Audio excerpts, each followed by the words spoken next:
나무가 쓰러진다. 숲은 더 이상 숲으로 남지 못하고 생태계는 안쪽에서부터 무너져 내린다. 인간이 세운 도로와 다지네, 건물과 도시의 뼈대는 버티지 못한 채 갈라지고 농작물은 말라 죽어간다. 물은 점점 사라지고 한때 푸른 행성이었던 지구는 천천히 죽은 행성의 표정을 닮아간다. 아이러니하게도 땅은 전보다 훨씬 넓어졌을지 모른다. 그러나 숨 쉬는 일조차 버거워진 세계에서 누가 부동산을 생각할 수 있을까? 지구가 태양만큼 커진다면 모든 것이 먼저 규모의 감각에서 무너진다. 우리는 태양이 크다는 사실을 알고 있다. 하지만 그것은 어디까지나 1억 5천만 킬로미터 떨어진 곳에서 바라본 태양이다. 하늘에 떠 있는 둥근 빛의 원반처럼 보이지만 실제로 그 옆에 선다면 인간의 감각은 아무 쓸모가 없어진다. 태양은 우리 태양계 전체 질량의 대부분을 차지하고 있으며 지구와 비교하면 그 크기와 질량은 거의 다른 차원의 수치처럼 보인다. 현재의 태양은 약 130만 개의 지구를 담을 수 있을 만큼 거대하다. 그런데 만약 그 공간을 오직 하나의 지구가 채우게 된다면 우리가 알던 행성은 완전히 다른 존재가 된다. 표면은 상상할 수 없을 만큼 넓어진다. 대륙은 끝없이 펼쳐지고 인구 과밀로 고통받던 지역에는 갑작스러운 여백이 생긴다. 오늘날의 지구에서 땅 한 조각을 갖는 일이 꿈처럼 느껴졌다면 그런 세계에서는 땅 자체가 넘쳐나는 자원이 된 것처럼 보일 수도 있다. 그러나 넓어진 것은 축복만이 아니다. 행성의 표면적이 커지면 바다와 강, 호수도 그 거대한 표면을 덮기 위해 얇게 퍼져야 한다. 같은 양의 물이 훨씬 넓은 공간에 펼쳐지면 수심은 낮아진다. 얕아진 바다는 태양빛에 더 쉽게 데워지고 증발도 더 빠르게 진행된다. 호수와 강은 더욱 취약하다. 물은 넓어졌지만 깊이를 잃고 깊이를 잃은 물은 오래 머물지 못한다. 그 변화는 곧 생명에게 닥친다. 차가운 수온에 의존하던 해양 생물은 얕고 따뜻해진 바다에서 살아남기 어려워진다. 바다의 온도층은 흐트러지고 산소와 영양분의 순환도 달라진다. 물속의 세계가 먼저 흔들리면 지상의 생태계도 안전할 수 없다. 작은 물길과 습지가 말라가면 육상 동물들은 더 먼 곳까지 이동해야 한다. 물을 찾아 떠나는 길은 생존의 길이면서 동시에 죽음에 가까운 길이 된다. 인간 역시 예외가 아니다. 물이 줄어들면 문명은 가장 오래된 본능으로 되돌아간다. 누가 마실 수 있는 물을 차지할 것인가? 어느 도시가 강을 통제할 것인가? 어느 국가가 마지막 지하수를 확보할 것인가? 그러나 물보다 더 조용하게 다가오는 위기도 있다. 흙이다. 작물은 단순히 땅 위에 서 있는 것이 아니라 일정한 깊이와 밀도의 토양 속에서 영양분을 빨아들여 자란다. 행성이 커지면 토양도 넓어진 표면 위로 더 얇게 펼쳐진다. 그 결과는 단순하다. 흙이 얇아지면 식량 생산량은 줄어든다. 그러나 인간의 식욕은 행성의 크기에 맞추어 줄어들지 않는다. 수요는 그대로인데 땅은 넓어졌고 정작 작물을 먹여 살릴 토양은 부족해진다. 겉으로는 무한한 대륙이 펼쳐져 있어도 그 위에서 살아갈 수 있는 생명은 점점 줄어든다. 거대해진 행성은 풍요의 상징이 아니라 지나치게 얇게 펴바른 생존 자원의 무덤이 된다. 하지만 여기까지는 아직 표면의 문제일 뿐이다. 더 깊은 재앙은 중력에서 시작된다. 지구가 태양만 한 크기를 갖는다는 상상만으로도 충분히 낯설지만 만약 그 지구가 태양에 맞먹는 질량까지 가진다면 상황은 생존의 차원을 넘어 태양계 전체의 질서를 흔든다. 질량이 커진다는 것은 중력이 강해진다는 뜻이다. 그리고 중력이 강해진 행성은 더 이상 조용히 태양 주위를 도는 작은 암석 행성이 아니다. 그런 지구라면 달은 사실상 잃게 된다. 거대한 지구의 중력장은 달에 안정적인 궤도를 유지하기 어렵게 만들고 달은 끌려오거나 찢기거나 혹은 전혀 다른 운명을 맞게 된다. 지구 표면의 중력도 지금과 비교할 수 없을 만큼 강해진다. 이 과정에서는 지구 중력이 현재보다 약 28배 강해진다. 숫자로 들으면 단순해 보이지만 그 세계에 서 있는 인간에게 이것은 곧 몸 전체가 압착되는 경험에 가깝다. 지금 지구에서 50kg인 사람은 그곳에서 400kg의 무게를 감당하는 것처럼 느끼게 된다. 뼈는 자기 몸을 지탱하기 어렵고 근육은 움직임을 시작하기도 전에 한계에 도달한다. 걷는 일은 사치가 되고 앉아 있는 일조차 고통이 된다. 혈액은 심장에서 멀리 올라가기 어렵고 폐는 무거워진 흉곽 아래에서 제대로 팽창하지 못한다. 인간은 대지 위에 서 있는 생물이 아니라 대지에 눌려붙은 존재가 된다. 건물도 버티지 못한다. 다리와 고층 구조물은 설계 기준을 완전히 잃고 철근과 콘크리트는 스스로의 무게를 감당하지 못해 무너진다. 인공위성은 궤도를 유지하기 어렵고 결국 지구로 떨어질 가능성이 커진다. 나무조차도 자유롭지 않다. 키가 큰 나무는 꺾이고 낮고 굵게 자라는 식물만이 가까스로 버틸 수 있을지 모른다. 생명체의 형태는 위로 뻗는 방향을 포기하고 바닥에 가까운 형태로 재편될 것이다.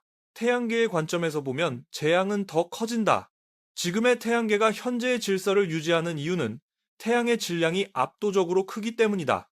태양의 중력은 행성들을 궤도 안에 묶어두고 행성들은 그 거대한 중심을 따라 움직인다. 그런데 태양과 같은 질량을 가진 지구가 등장한다면 태양계의 중심은 더 이상 하나가 아니다. 태양과 지구가 서로의 중력을 의식하며 움직이는 일종의 쌍성계와 유사한 구조가 형성될 수 있다. 그때 다른 행성들의 궤도는 더 이상 안정적이지 않다.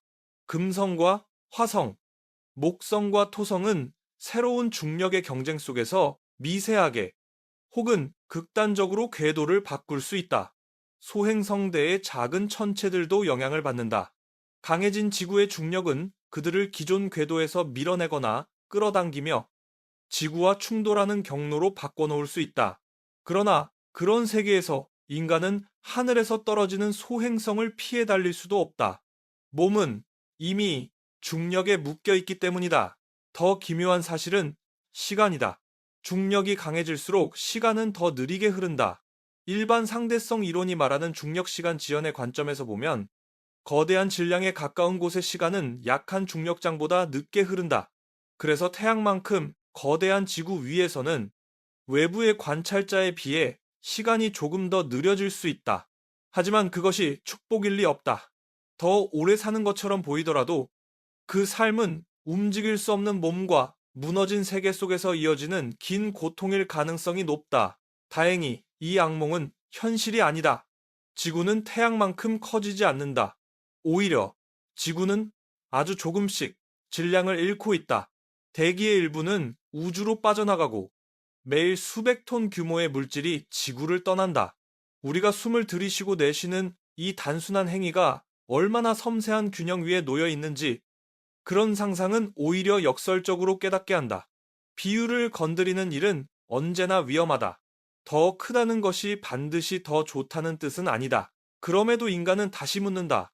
지구가 조금만 더 컸다면 어땠을까? 아니, 훨씬 더 컸다면 이번에는 태양이 아니라 목성의 크기다. 목성은 태양계에서 가장 거대한 행성이다. 현재의 지구는 암석으로 이루어진 조밀한 행성이지만 목성은 거대한 가스 행성이다. 같은 부피로 비교하면 지구와 목성은 완전히 다른 물질의 질서 안에 있다. 지구를 목성만큼 키운다는 것은 단순히 커다란 지구를 만드는 일이 아니라 초거대 지구라는 낯선 물리적 괴물을 상상하는 일이다. 천문학에서 슈퍼지구는 보통 지구보다 질량이 크지만 해왕성보다는 작은 범주의 외계 행성을 가리킨다. 그러나 이름과 달리 그 행성들이 반드시 지구처럼 생겼다는 뜻은 아니다. 어떤 슈퍼지구는 암석으로 이루어졌을 수 있고 어떤 것은 얼음으로 뒤덮였을 수 있으며 또 다른 것은 해왕성처럼 두꺼운 대기와 가스로 감싸여 있을 수도 있다. 만약 지구를 목성 크기로 만든다면 그것은 슈퍼지구를 넘어선 또 다른 차원의 거대 행성이 된다. 목성의 반지름은 지구의 약 11배다. 같은 방식으로 지구가 목성만큼 커진다면 표면 중력 역시 극단적으로 달라진다. 여기서는 중력이 현재보다 약 11배 강한 세계를 상정할 수 있다. 가장 먼저 느껴지는 것은 몸무게다. 어떤 식단도, 어떤 운동 계획도 이 무게를 줄여주지 못한다. 현재 70kg인 사람은 770kg에 해당하는 무게를 감당해야 한다. 몸은 자신의 존재만으로도 하나의 짐이 된다. 그 무게는 인간의 한계를 훨씬 넘어선다. 세계적인 데드리프트 기록으로 언급되는 501kg보다도 더 무거운 몸을 그 세계의 인간은 매 순간 들어 올려야 한다. 일어서는 것은 거의 불가능하다. 소파에서 몸을 일으키는 일은 운동이 아니라 구조 작업이 된다. 근육은 자기 몸을 들어 올릴 힘을 내지 못하고 관절은 압력에 짓눌린다. 숨 쉬는 일마저 어려워진다. 흉곽을 확장하는 데 필요한 힘이 지금과는 비교할 수 없을 만큼 커지기 때문이다. 일부 연구자들은 인간이 적응할 수 있는 중력의 상한을 지구 중력의 약 5배 정도로 추정한다. 그런데 목성 크기의 지구에서 상정되는 중력은 그 2배가 넘는다. 이것은 적응의 문제가 아니라 생물학적 구조 자체의 붕괴에 가깝다. 인간뿐 아니라 모든 동물, 식물, 미생물의 생존 조건이 달라진다. 키가 큰 생물은 불리해지고 땅에 낮게 붙은 형태가 유리해진다. 생명은 다시 설계되어야 한다. 강한 중력은 대기도 바꾼다. 대기는 더 강하게 행성 표면에 눌려붙고 기압은 증가한다. 공기는 투명한 배경이 아니라 몸 위로 내려앉는 무게로 느껴질 것이다. 물의 성질도 달라진다. 액체 상태의 물 분자가 기체로 벗어나려면 더 많은 에너지가 필요해지고 그 결과 물에 끓는 점은 지금의 섭씨 100도보다 훨씬 높아질 수 있다. 반대로 어는 점 역시 달라지며 얼음이 만들어지고 유지되는 조건이 크게 바뀐다. 빙산과 빙하도 안전하지 않다. 압력과 온도 조건이 달라지면 거대한 얼음 덩어리들은 녹거나 변형될 수 있고 지구의 물순환은 새로운 균형을 찾지 못한 채 흔들린다. 바다는 지금과 같은 방식으로 증발하고 응결하지 않으며 구름과 비의 패턴도 바뀐다. 한때 익숙했던 기후는 사라지고 인간이 농사를 짓고 도시를 세우며 문명을 유지해온 모든 전제가 무너진다. 행성의 크기가 바뀌면 날씨조차 다른 법칙을 따른다. 그리고 이 변화는 지구 표면에만 머물지 않는다. 목성만큼 거대한 지구가 태양계 안에 등장하면 다른 극단적인 조성력에 노출된다. 지구의 중력이 너무 강해지면 달은 지금처럼 안정적인 위성으로 남지 못할 수 있다. 달의 내부는 잡아당겨지고 표면은 갈라지며 결국 작은 파편으로 찢겨나갈 가능성도 있다. 남는 것은 달이 아니라 지구 주위를 도는 잔해의 고리일지 모른다. 밤하늘에는 아름다운 고리가 생기겠지만 그것은 파괴의 흔적이다. 태양은 여전히 이 새로운 지구보다 훨씬 더 거대하다. 따라서 목성 크기의 지구가 다른 행성들을 태양에게서 빼앗아 오지는 못할 것이다. 하지만 궤도에 영향을 줄 만큼 충분히 강한 존재가 된다. 오늘날 금성과 목성도 지구의 궤도와 기후에 미세한 영향을 미친다. 그렇다면 거대한 지구는 소, 행, 성, 해성, 주변 행성의 궤도에 훨씬 큰 흔적을 남길 수 있다. 작은 천체들은 궤도에서 튕겨나와 지구를 향할 수도 있다. 그 순간 가장 무서운 것은 충돌 자체만이 아니다. 피할 수 없다는 사실이다. 하늘에서 다가오는 불타는 암석을 보아도 인간은 빠르게 달릴 수 없다. 몸은 너무 무겁고 공기는 너무 두껍고 세계는 너무 느리다. 거대해진 지구는 더 많은 공간을 제공하는 대신 그 공간 안에서 살아갈 자유를 빼앗는다. 크기는 안전을 뜻하지 않는다. 때로 크기는 더 큰 중력, 더 큰 압력, 더 큰 파괴의 다른 이름일 뿐이다. 결국 현재의 지구가 작아 보인다는 감각은 인간의 욕망에서 온다. 더 넓은 땅, 더 많은 자원, 더 웅장한 세계를 상상하는 것은 쉽다. 그러나 행성은 단순한 무대가 아니다. 크기와 질량, 중력과 대기, 물과 흙, 궤도와 달이 모두 얽혀 하나의 균형을 이룬다. 그 균형에서 조금만 벗어나도 생명은 흔들린다. 우리가 서 있는 이 작은 행성은 결코 작기만 한 것이 아니다. 어쩌면 생명이 견딜 수 있는 정확한 크기일지도 모른다. 밤하늘에 새로운 천체가 떠오른다. 익숙한 달의 자리, 그 조용한 은빛 원반이 있던 곳에 이제 하나의 행성이 걸려 있다. 처음에는 아름답게 보일 것이다. 너무 크고, 너무 선명하고, 너무 가까워서 인간은 그 장면을 재앙보다 먼저 경이로 받아들일지 모른다. 그러나 밤하늘에 행성이 떠 있다는 것은 낭만적인 장면이 아니다. 그것은 지구가 더 이상 혼자 안정된 궤도를 유지하지 못한다는 신호다. 가장 먼저 상상할 수 있는 후보는 프록시마 센타우리 B다. 이 행성은 우리에게 가장 가까운 유망한 외계 행성 가운데 하나로 알려져 있다. 거리는 약사, 이광년, 숫자로 들으면 가까워 보이지만 인간의 우주선에게는 거의 영원에 가까운 거리다. 보이저 1호가 초속 약 17km의 속도로 나아간다고 해도 그곳에 도달하려면 약 7만 5천 년이 걸린다. 가까운 외계 행성이라는 말은 어디까지나 우주의 기준에서만 가깝다는 뜻이다. 프록시마 센타우리 B는 질량과 크기가 지구와 비슷한 것으로 추정된다. 어쩌면 지구보다 조금 더 클 수도 있다.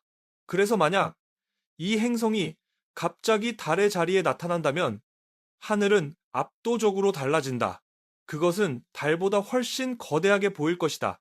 단순히 밝은 천체가 커진 정도가 아니라 지평선 위에 또 하나의 세계가 떠 있는 광경이다.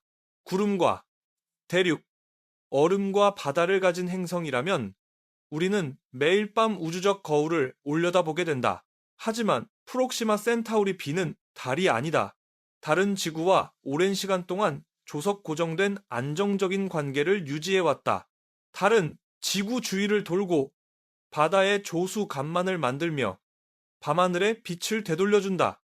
그 질량은 지구의 운동을 크게 흔들지 않는 범위 안에 있다. 반면 프록시마 센타우리 B는 하나의 완전한 행성이다. 달보다 훨씬 무겁고 그만큼 지구를 더 강하게 끌어당긴다. 그 순간 지구와 프록시마 센타우리 B의 관계는 위성과 행성의 관계가 아니라 두 행성이 서로를 도는 쌍행성계로 바뀔 가능성이 크다. 지구가 일방적으로 중심이 되는 것이 아니라 두 행성이 공통의 질량 중심을 따라 춤추듯 움직인다. 그 질량 중심은 지구 내부가 아니라 지구와 프록시마 센타우리 B 사이의 어딘가에 놓일 수 있다. 그리고 이 새로운 쌍행성계 전체가 다시 태양 주위를 불안하게 공전하게 된다. 프록시마 센타우리 B 자신에게는 이 이동이 뜻밖의 축복이 될 수도 있다. 원래 이 행성은 작은 적색 외성 프록시마 센타우리 주위를 돌고 있다. 그곳에서 받는 빛은 지구가 태양에서 받는 빛보다 적을 것으로 여겨진다. 만약 대기가 없다면 평균 온도는 매우 낮아질 수 있고 표면은 인간이 살기 어려운 차가운 세계일 가능성이 있다. 그러나 대기가 존재한다면 이야기는 달라진다. 온실 효과가 작동하고 액체 상태의 물이 유지될 가능성도 열린다. 그 행성이 태양계의 생명 가능 지대 안으로 옮겨진다면 표면 온도는 더 따뜻해질 수 있다.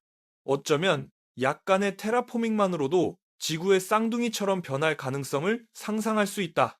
물이 흐르고 대기가 안정되고 낮과 밤의 온도차가 완화된다면 인간은 언젠가 그곳을 새로운 정착지로 바라볼지도 모른다. 그러나 그 희망은 너무 이르다. 그곳으로 이주할 미래를 상상하기 전에 먼저 지구에서 벌어질 파괴를 견뎌야 한다. 프록시마 센타우리 B의 거대한 질량은 지구의 바다를 무자비하게 끌어당긴다. 현재 달이 만드는 조수는 지구 생태계와 문명에 깊이 연결되어 있지만 프록시마 센타우리 B가 만드는 조성력은 그보다 훨씬 강력하다. 바다는 더 이상 규칙적인 숨결처럼 오르내리지 않는다. 그것은 대륙을 향해 밀려오는 거대한 벽이 된다. 해안선은 가장 먼저 무너지고 인간이 가장 밀집해 살아온 도시들이 바로 그 경계 위에 서 있다. 뉴욕, 뭄바이, 카르타헤나 같은 해안 도시는 만조 때마다 물속으로 잠길 수 있다. 항구는 사라지고 지하철과 도로는 바닷물로 채워진다. 해수면 상승이라는 느린 재앙이 아니라 하루 안에 반복되는 거대한 침수다. 바다는 도시를 한번 삼키고 끝내지 않는다. 물러났다가 다시 돌아오고 다시 삼키고 다시 물러난다. 인간은 더 이상 해안선을 지도 위의 선으로 그릴 수 없게 된다. 육지도 안정적이지 않다. 바다만 부풀어 오르는 것이 아니라 지구의 고체 표면 역시 조성력에 반응한다. 프록시마 센타우리 B가 끌어당기는 힘 때문에 지각은 하루에 여러 차례 위아래로 움직일 수 있다. 몇 센티미터 혹은 그 이상으로 보이지 않게 출렁이는 대지. 그것은 인간의 발밑에 있는 암석이 결코 완전히 단단하지 않다는 사실을 드러낸다. 오래된 단층은 다시 깨어나고 지진의 위험은 새로운 리듬을 얻는다. 쌍행성계가 되면 지구의 자전도 느려질 수 있다. 지금 지구의 하루는 약 24시간이다. 그러나 프록시마 센타우리 B와의 강한 중력 상호작용은 지구의 회전을 늦추고 하루를 수백 시간에 가까운 길이로 늘릴 가능성이 있다. 한 번의 낮이 며칠씩 이어지고 한 번의 밤도 그만큼 길어진다. 햇빛을 받는 지역은 오래 달아오르고 어둠에 잠긴 지역은 깊이 식어간다. 그 긴 낮과 긴 밤은 기후를 파괴한다. 식물은 기존의 광합성 주기를 잃고 동물은 생체 리듬을 잃는다. 대기는 낮의 반구와 밤의 반구 사이에서 극단적으로 이동하며 거대한 폭풍을 만들 수 있다. 해양은 열을 저장하고 운반하려 애쓰겠지만 변화의 속도는 너무 빠르고 규모는 너무 크다. 인간은 농업, 에너지, 주거, 이동 방식까지 모두 다시 설계해야 한다. 그러나 그런 적응에는 시간이 필요하고 이 세계는 시간을 넉넉히 주지 않는다. 그럼에도 프록시마 센타우리 B는 최소한 어느 정도 가능성의 얼굴을 하고 있다. 가까운 외계 행성, 지구와 비슷한 크기, 어쩌면 생명 가능성. 그러나 다음 후보는 훨씬 더 압도적이다. 케플러 22b. 이 행성은 태양과 비슷한 별의 생명 가능지대에서 발견된 첫 번째 행성 가운데 하나로 널리 알려져 있다. 이름만으로도 한때 인간에게 희망을 떠올리게 했던 세계다. 하지만 그 희망은 달의 자리에 놓이는 순간 재앙으로 변한다. 케플러 22b는 지구에서 약 635광년 떨어져 있다. 보이저 1호 같은 속도로 그곳을 향한다면 도착까지 수백만 년이 아니라 약 1000만 년이 넘는 시간이 필요할 수 있다. 인간의 문명은 그 거리를 시간으로 상상하기 어렵다. 그러나 상상 속에서는 그 거리가 무의미해진다. 케플러 22b가 어느 날 갑자기 달의 궤도에 나타난다면 하늘은 다시 한번 낯선 행성으로 채워진다. 이번에는 더 크고 더 무겁고 더 위험한 세계다. 케플러 22b의 반지름은 지구의 약 2, 4배로 추정된다. 질량은 지구 여러 개에 해당할 수 있으며 어떤 추정에서는 지구의 9배 정도로 언급된다. 정확한 구성은 아직 확실하지 않다. 암석 행성일 수도 있고 깊은 바다로 뒤덮인 해양 행성일 수도 있다. 만약 바다 행성이라면 그 표면은 태양빛을 강하게 반사해 밤하늘에서 눈부시게 빛날 것이다. 우리는 그 아름다움에 잠시 숨을 멈출지도 모른다. 그러나 그 빛은 오래 감상할 수 있는 것이 아니다. 케플러 22b는 달보다 수백 배 무거운 존재가 된다.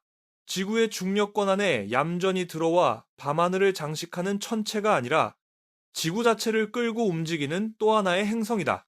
프록시마 센타 아우리비와 마찬가지로 케플러 22b 역시 지구를 쌍행성계로 몰아넣는다. 두 행성은 서로를 돌기 시작하고 그 춤은 아름답지만 불안정하다.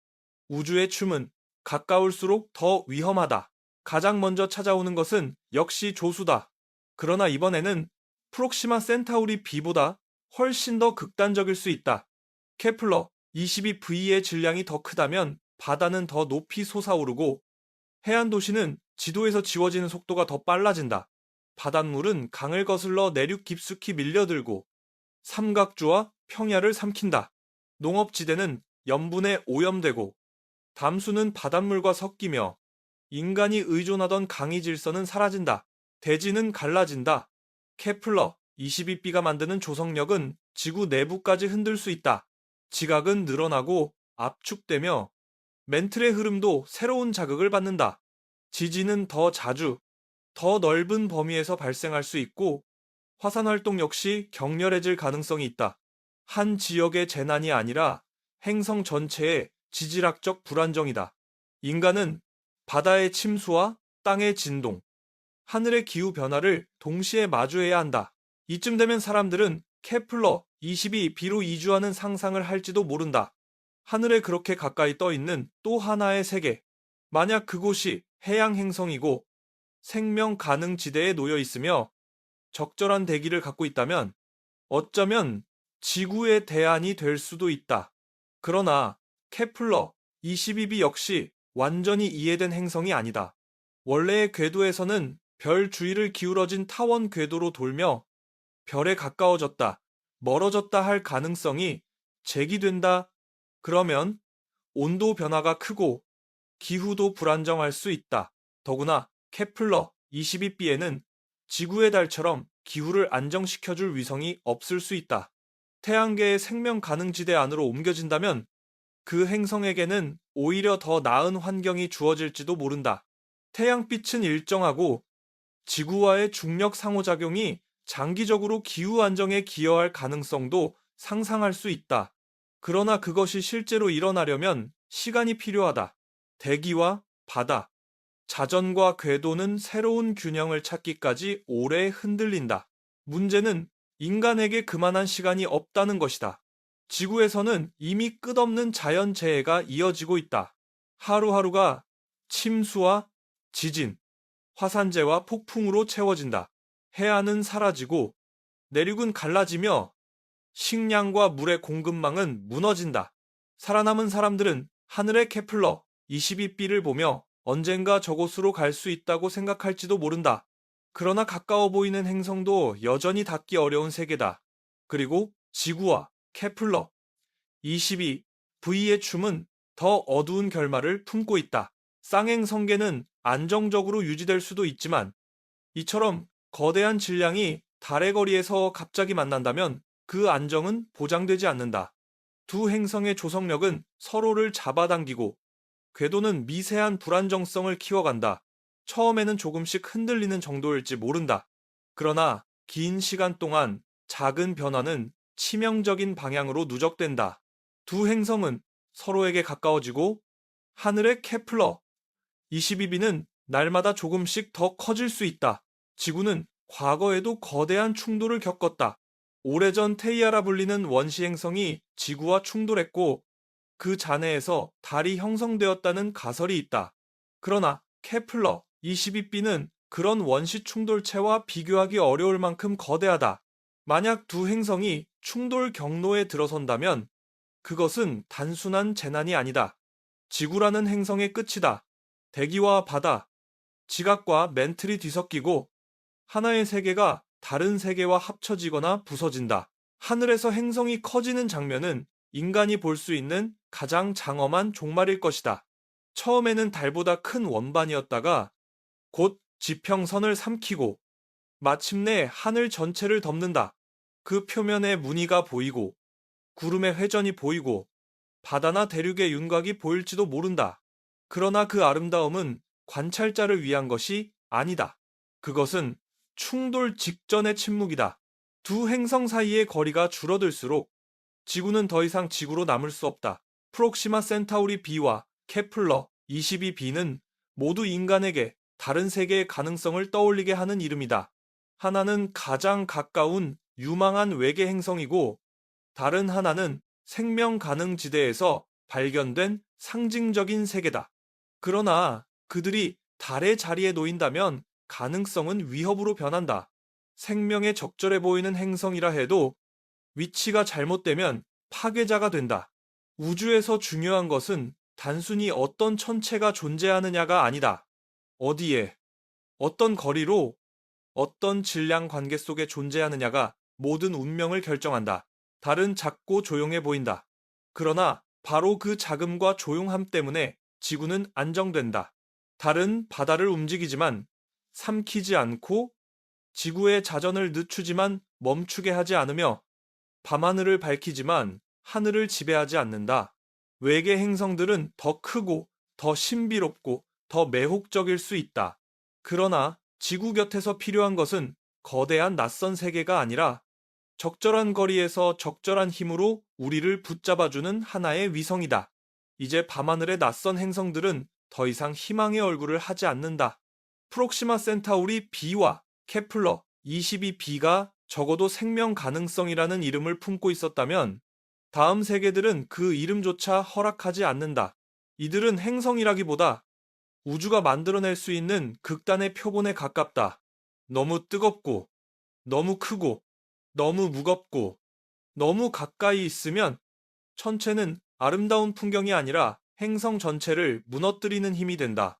첫 번째는 55, 개자리 2다. 이 행성은 말 그대로 지옥에 가까운 세계다. 원래 항성계에서 55 개자리 2는 자신의 별에 지나치게 가까운 궤도를 돌고 있다. 한 해가 지구 시간으로 18시간 정도밖에 되지 않을 만큼 빠르게 별을 돈다. 별과의 거리가 너무 짧기 때문에 표면은 불타는 용암의 풍경으로 뒤덮였을 가능성이 크다. 이곳에서 땅이라는 말은 우리가 아는 단단한 표면을 의미하지 않을지도 모른다. 55개짜리 2의 표면 온도는 섭씨 2, 700도에 이를 수 있다고 여겨진다. 철을 녹이고 암석을 증발시키기에 충분한 온도다. 만약 대기가 있다면 그것은 질소와 산소의 부드러운 혼합물이 아니라 증발한 암석 성분이 떠도는 뜨거운 장막일 가능성이 있다. 하늘은 푸르지 않고 바다는 존재하지 않으며 비가 내린다면 그것은 물이 아니라 광물의 증기와 응축된 암석 입자일지도 모른다. 생명에게 이 세계는 처음부터 닫혀 있다. 그런 행성이 달의 자리에 나타난다면 처음에는 밤하늘이 붉게 타오를 것이다. 55 개자리 2는 지구보다 약 2배 정도 큰 크기에 질량은 지구의 여러 배에 이르는 조밀한 암석 행성으로 상상할 수 있다. 내부에는 탄소가 풍부해 다이아몬드가 존재할 수도 있다는 추측도 있었지만 그런 보석의 가능성은 아무 의미가 없다. 그것이 아무리 값비싼 광물로 가득한 세계라 해도 인간은 그곳에 도착하기 전에 지구에서 먼저 생존을 잃게 된다. 이 불타는 행성이 지구 가까이 오면 가장 먼저 작동하는 것은 다시 중력이다. 55 개자리 2는 달보다 훨씬 무겁고 지구와의 거리에서 만들어내는 조성력은 상상을 초월한다. 바다는 거대한 파도로 일어나 대륙을 때리고 해안은 반복되는 폭력 속에서 지도에서 사라진다. 그러나 바다의 파괴는 시작일 뿐이다. 행성의 내부도 그 힘에 반응한다. 지각은 뒤틀리고 단층은 깨어나며 오래 침묵하던 화산들이 동시에 숨을 토해낼 수 있다. 이 세계에서 인류의 멸망은 바깥에서 오는 충돌이 아니라 지구가 안쪽에서부터 찢겨나가는 방식으로 찾아올 가능성이 크다. 땅은 흔들리고 산맥은 균열을 드러내며 마그마는 더 많은 통로를 찾아 올라온다. 대기는 화산재와 유독 가스로 흐려지고 햇빛은 탁한 붉은 장막 뒤에서 희미해진다. 어느 지역에서 시작된 재난이 아니라 행성 전체가 동시에 고통받는 지질학적 발작이다. 관계도 뒤집힌다. 다른 지구의 위성이다. 그러나 55 개자리 2가 들어오면 지구는 더 이상 주인이 아니다. 더 무거운 행성의 중력 앞에서 지구는 그 행성 주위를 도는 작은 동반자처럼 행동할 수 있다. 지구가 55 개자리 2의 위성이 되는 것이다. 시간이 지나면 지구는 그 행성에 조석 고정되어 한쪽 면만을 계속 드러내는 상태로 갈 수도 있다. 달이 지금 지구를 향해 한쪽 얼굴만 보이는 것처럼 지구도 불타는 이웃에게 찢긴 한 얼굴을 내밀게 된다. 55 개자리 2. 자신도 변화할 것이다. 태양계의 생명 가능 지대 부근으로 옮겨진다면 원래 항성 가까이에서 봤던 극심한 열은 줄어든다. 몇 달 혹은 더 긴 시간이 지나면 용암으로 빛나던 표면은 천천히 식고 굳어갈 수 있다. 붉게 타오르던 행성은 점차 어두운 회갈색 암석 세계가 된다. 그러나 그 차가워진 모습은 인간에게 위안이 되지 않는다. 그때쯤 지구는 이미 조성력과 지진, 화산과 해일 속에서 거의 알아볼 수 없는 행성이 되어 있을 가능성이 크기 때문이다.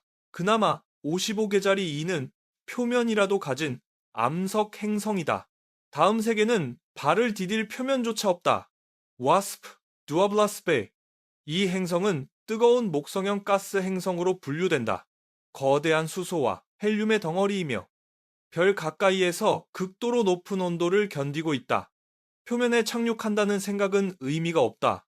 가라앉을수록 압력과 온도는 증가하고 어느 지점에서도 인간이 서 있을 단단한 땅은 나타나지 않는다. 이 행성은 땅이 아니라 끝없는 대기 그 자체다.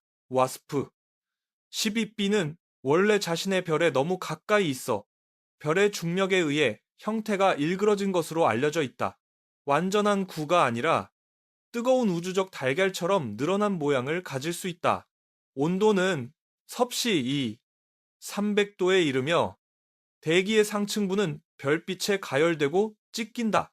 별은 이 행성을 천천히 먹어치우고 있으며 행성의 물질은 우주 공간으로 흘러나갈 수 있다. 그것은 살아있는 행성처럼 보이지만 사실은 항성에게 빼앗기며 소멸하는 중이다. 그 거대한 가스 행성이 달의 궤도에 나타난다면 하늘은 더 이상 하늘처럼 보이지 않는다. 와스피 12b는 달보다 수십 배나 크게 보이며 시야의 대부분을 차지할 수 있다. 낮에도 그림자를 들이우고 밤에는 어둡고 거대한 구체가 별자리를 삼킨다. 그러나 실제로는 달처럼 밝게 빛나지 않을 수 있다. 표면이 없고 빛을 반사하는 방식도 다르며 뜨겁지만 인간 눈에 익숙한 은빛 밝기와는 다른 흐릿하고 불길한 모습으로 떠 있을 것이다. 지구는 즉시 이 거대한 가스 행성의 위성이 된다. 질량의 차이가 너무 크기 때문이다.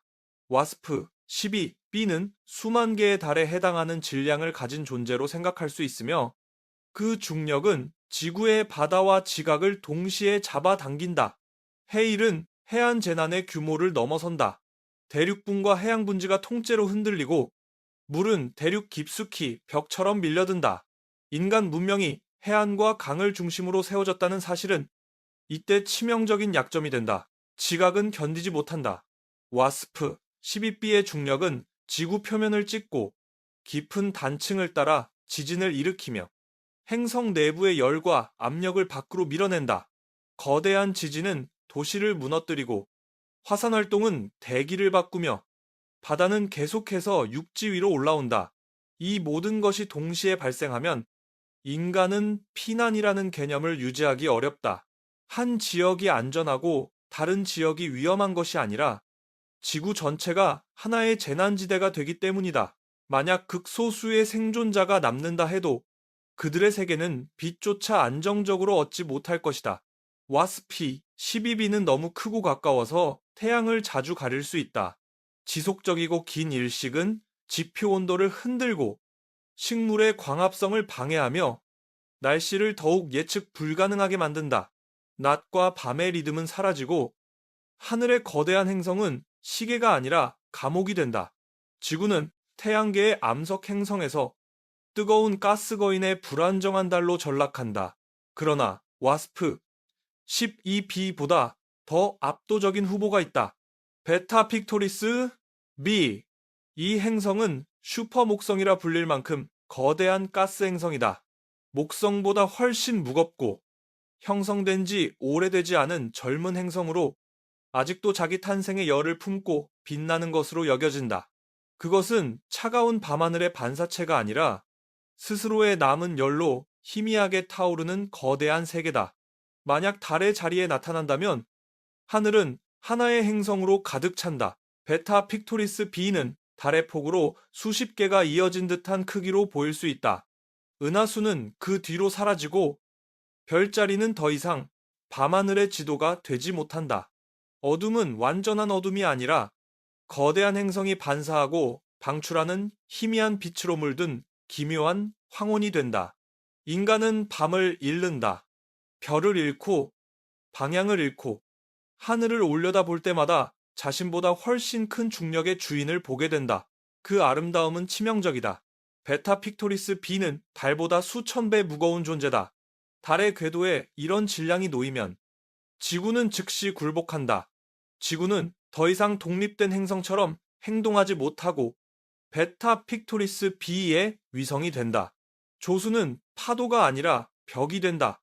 수백 미터 높이의 물이 대륙을 향해 밀려오고 해안은 매일 깎여나간다. 대도시는 한 번의 해일로 끝나는 것이 아니라 반복되는 중력의 망치질 속에서 사라진다. 대지도 물처럼 움직인다. 베타 픽토리스 b의 중력은 지구의 지각을 휘게 만들고 어떤 지역에서는 지표가 킬로미터 단위로 솟고 가라앉는 상상까지 가능하게 한다. 단층은 한꺼번에 열리고 화산은 전 지구적 규모로 분출한다.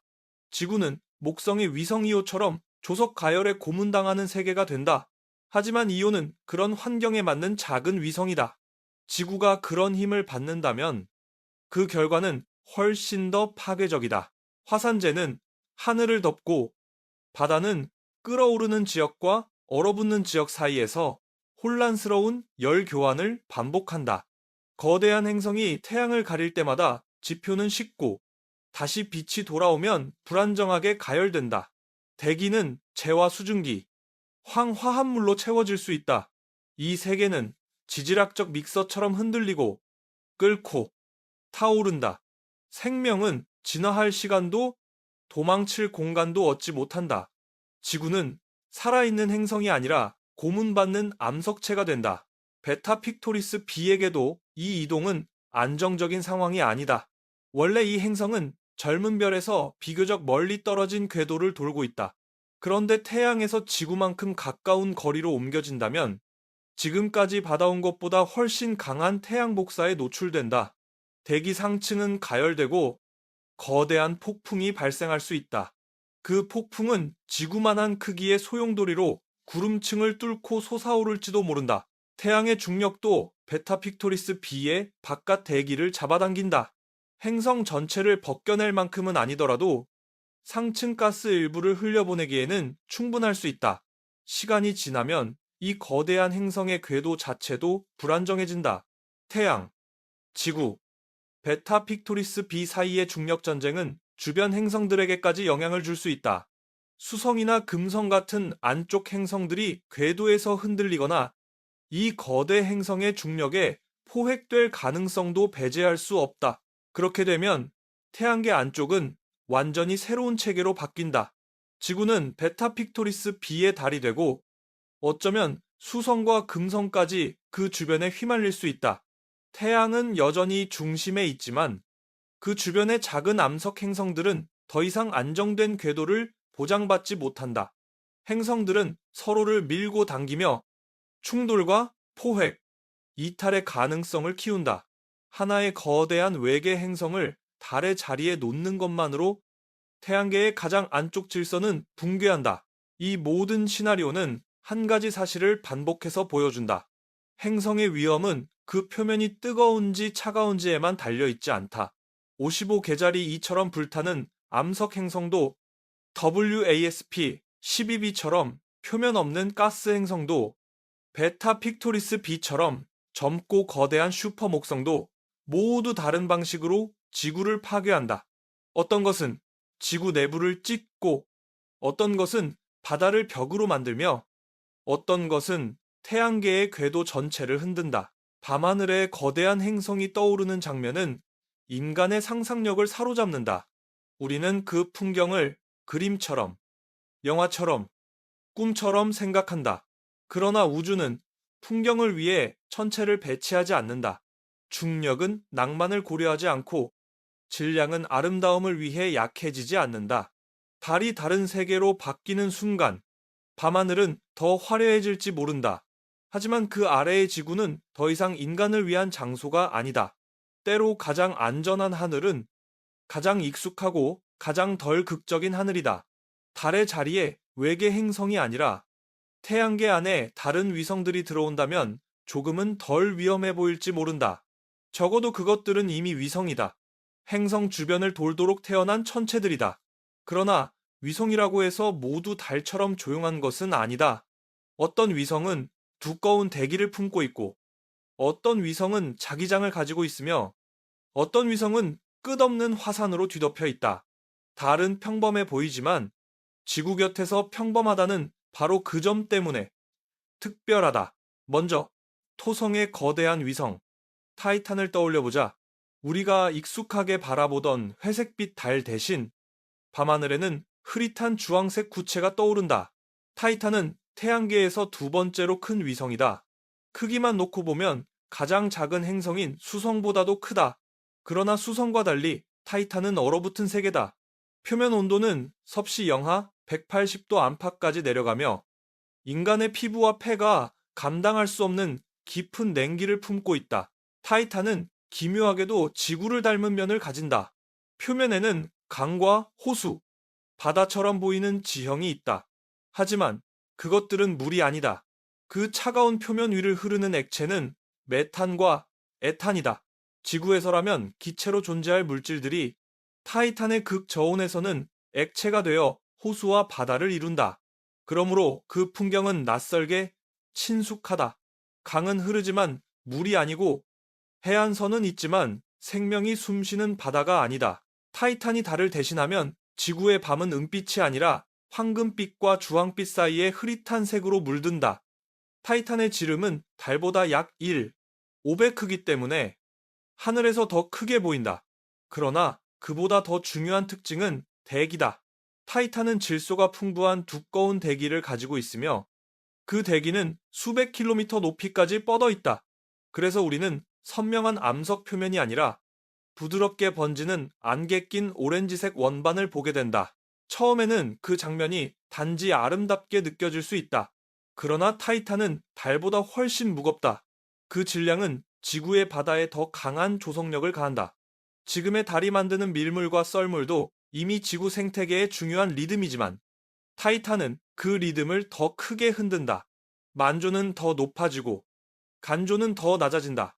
해안선은 더 이상 안정된 경계가 아니라 하루에 여러 번 무너지고 다시 그려지는 위험한 선이 된다. 해안 도시는 반복적으로 침수된다. 바다는 도시의 하수도와 지하철, 항만 시설을 침범하고 건물의 기초를 깎아낸다. 해안 침식은 가속화되고 파도는 더 거칠어진다. 바다 가까이에 세워진 문명은 자신이 가장 아름다운 자리에 있었던 것이 아니라 가장 취약한 경계 위에 서 있었다는 사실을 깨닫게 된다. 타이탄이 떠있는 밤하늘은 장엄할지 몰라도 그 아래의 해안은 매일 조금씩 사라진다. 타이탄 자신에게도 변화가 찾아온다. 토성 주변의 차가운 궤도에서 지구 가까이로 이동하면 타이탄은 훨씬 더 많은 태양 에너지를 받는다.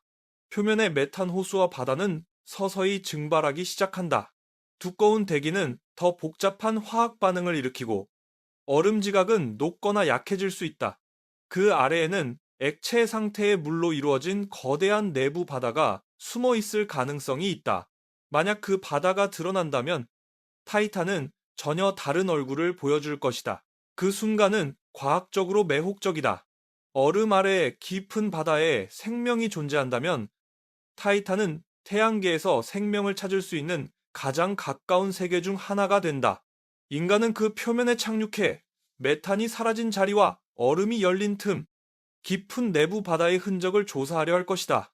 바다는 수백 킬로미터 깊이에 이를 수도 있다.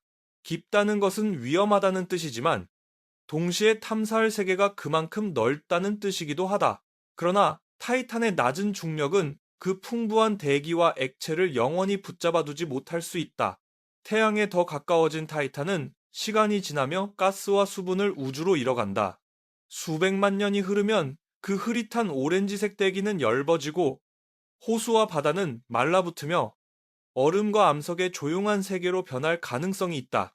한때 주황빛으로 밤하늘을 물들이던 거대한 위성은 결국 지금의 달처럼 차갑고 건조한 잔해가 될지 모른다. 타이탄보다 더 큰 위성이 있다. 목성의 가니메데다. 가니메데는 태양계에서 가장 큰 위성이며 행성인 수성보다도 크다. 또한 태양계의 위성들 가운데 자기장을 가진 드문 존재다. 달의 자리에 놓이면 타이탄과 비슷하게 크게 보이겠지만 색과 빛은 전혀 다르다. 가니메데의 표면은 얼음으로 뒤덮여 있어 달보다 훨씬 더 많은 햇빛을 반사한다. 밤하늘은 어둡지 않고 차갑고 강한 흰빛으로 물든다. 그 밝기는 인간의 생활에도 영향을 준다. 밤은 지금보다 훨씬 환해지고 어둠에 의존하는 생물들의 행동이 변한다. 천문학자들에게는 악몽이 된다. 희미한 별과 먼 은하를 관측해야 하는 밤하늘이 거대한 얼음 위성의 반사광으로 씻겨 나가기 때문이다. 인간은 더 두꺼운 커튼을 찾을지도 모른다. 그러나 빛은 사소한 문제다. 가니메데의 진짜 영향은 그 질량에서 온다. 가니메데는 달보다 훨씬 무겁고 지구의 바다와 지각을 더 강하게 끌어당긴다. 그 결과 전 세계적인 거대 조수가 발생할 수 있다. 해안 침수와 침식은 타이탄의 경우보다 더 강렬해지고 바다의 흐름과 폭풍의 성격도 달라진다. 조성력은 바다에만 작용하지 않는다. 지구의 단단한 지각도 조금씩 휘고 뒤틀린다. 오래된 단층은 압력을 받고 화산계는 새로운 자극을 받는다. 가니메데는 멀리서 밝게 빛나는 얼음 세계처럼 보이지만 그 중력은 지구 내부 깊은 곳까지 손을 뻗는다. 하지만 가니메데에게는 하나의 역설적인 장점이 있다. 더 큰 질량은 지구의 자전축 기울기를 더 안정시킬 가능성이 있다. 지구의 계절은 자전축의 기울기에서 비롯되며 이 기울기가 장기적으로 크게 흔들리면 기후도 극단적으로 변한다. 가니메데가 충분히 강한 중력적 댐 역할을 한다면 지구의 기울기는 더 안정되고 장기적으로 빙하기의 극단적 변동이 줄어들 수 있다. 물론 그 안정이 오기 전에 해안과 지각이 먼저 고통받는다는 것이 문제다. 가니메데 자신도 지구 가까이에서 급격히 달라진다. 목성 주변에서 받던 태양빛은 지구가 받는 빛보다 훨씬 약하다. 수십억 년 동안 차갑게 얼어있던 가니메데가 갑자기 태양에 가까워지면 두꺼운 얼음 지각은 승화하거나 녹기 시작한다. 150km에 이를 수 있는 얼음층 아래에는 깊은 염수 바다가 있을 것으로 추정된다. 그 바다가 표면과 연결된다면 가니메데는 얼음 위성이 아니라 물과 구름을 가진 새로운 해양 세계가 된다. 가니메데의 자기장은 또 다른 장면을 만든다. 지구의 극지방에서 오로라가 춤추는 동안 하늘 한쪽에서는 가니메데의 오로라가 함께 빛날 수 있다. 두 세계의 자기장이 태양풍과 상호작용하며 밤하늘은 차갑고 푸른 빛과 얼음의 반사광으로 가득 찬다. 만약 지구의 재난에서 살아남을 수 있다면 인간은 언젠가 가니메데로 여행을 떠날지도 모른다. 그러나 그 초대장은 너무 거칠고 입장료는 너무 비싸다. 다음은 목성의 또 다른 위성, 이오다.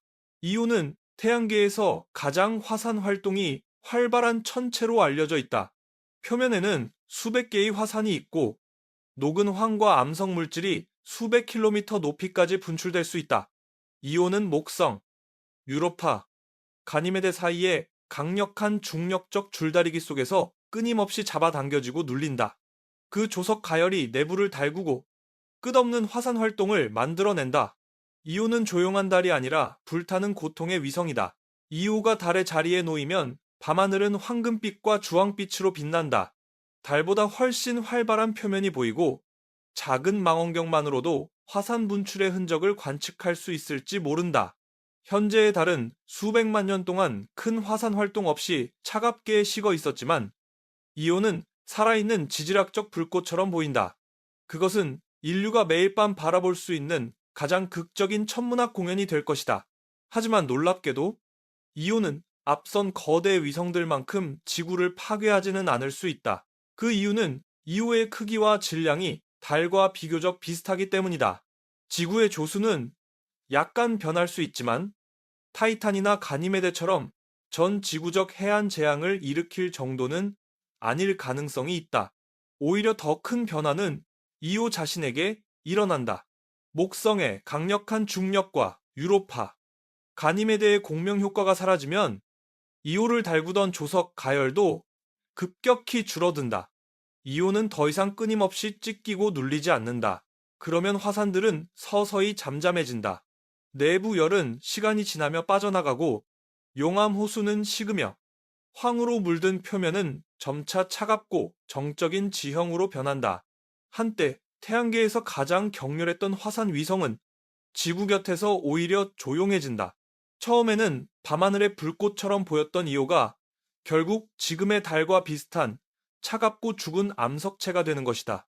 지구에게는 다행일 수 있지만 우주적 장관은 오래가지 않는다. 마지막으로 유로파가 있다. 유로파는 목성의 얼음 위성 가운데 가장 매혹적인 세계 중 하나다.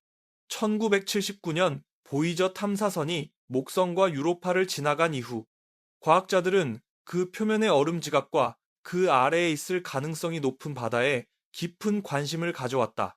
유로파는 생명을 찾는 질문과 거의 항상 함께 언급된다. 두꺼운 얼음 아래에 액체 상태의 물이 있고 에너지와 화학적 재료가 있다면 그곳에는 미생물 생태계가 존재할 수도 있다. 1990년대 갈릴레오 탐사선은 유로파 주변에서 흥미로운 신호를 포착했다. 목성의 자기장이 유로파가 지나는 영역에서 이상하게 왜곡되는 것처럼 보였던 것이다.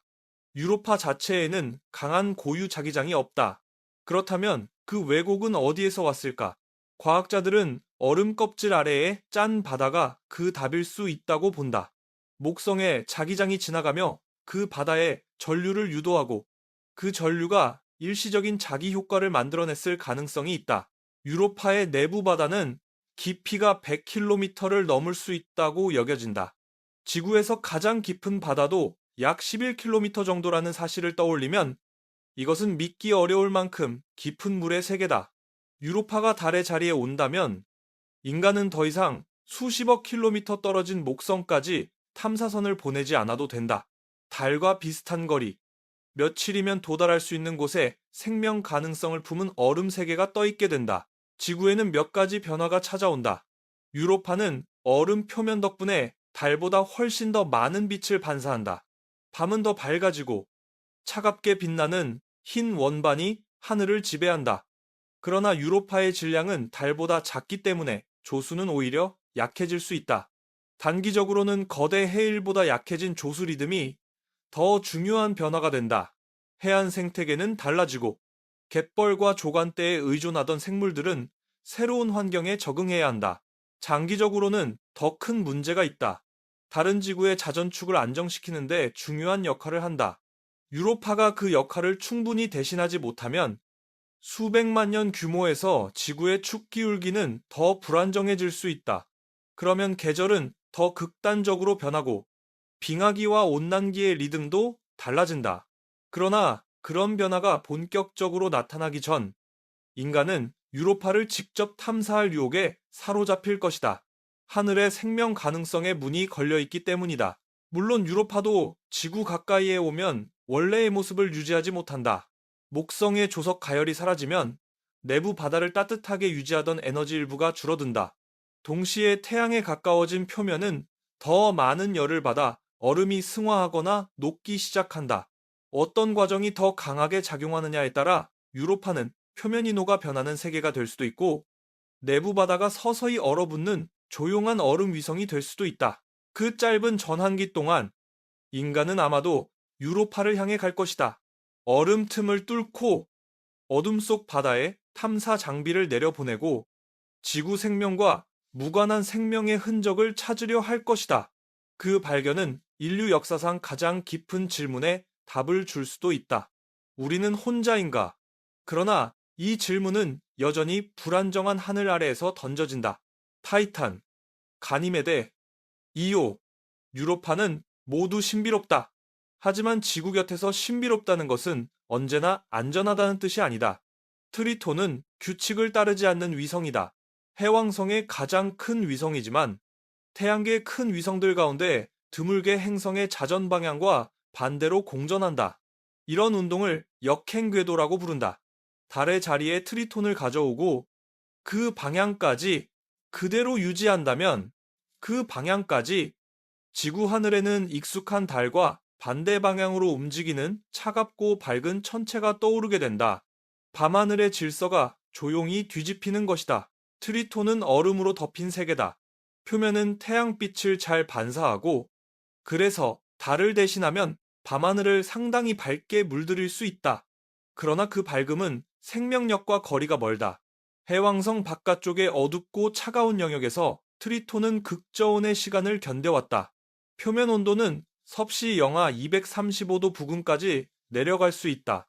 물과 질소, 메탄은 그곳에서 단단한 얼음의 형태로 존재한다. 트리톤이 지구 가까이 오면 조수는 크게 약해진다. 트리톤은 달보다 질량이 작기 때문이다. 지금 지구의 바다는 달의 중력에 의해 강한 리듬을 얻고 그 리듬은 해안 생태계의 호흡처럼 작동한다. 그러나 트리톤이 달을 대신하면 태양이 조수의 주요한 원인이 된다. 문제는 태양이 만드는 조성력이 현재 달이 만드는 것보다 훨씬 약하다는 점이다. 바다는 여전히 오르내리겠지만 그 움직임은 지금보다 둔하고 얕아진다. 조수가 약해진다는 것은 단지 해변의 풍경이 달라진다는 뜻이 아니다. 갯벌과 조간대에 사는 생물들은 물이 빠지고 들어오는 주기에 맞춰 진화해 왔다. 물고기의 산란, 조개와 갑각류의 먹이 활동, 해안 습지의 영양순환이 모두 흔들린다.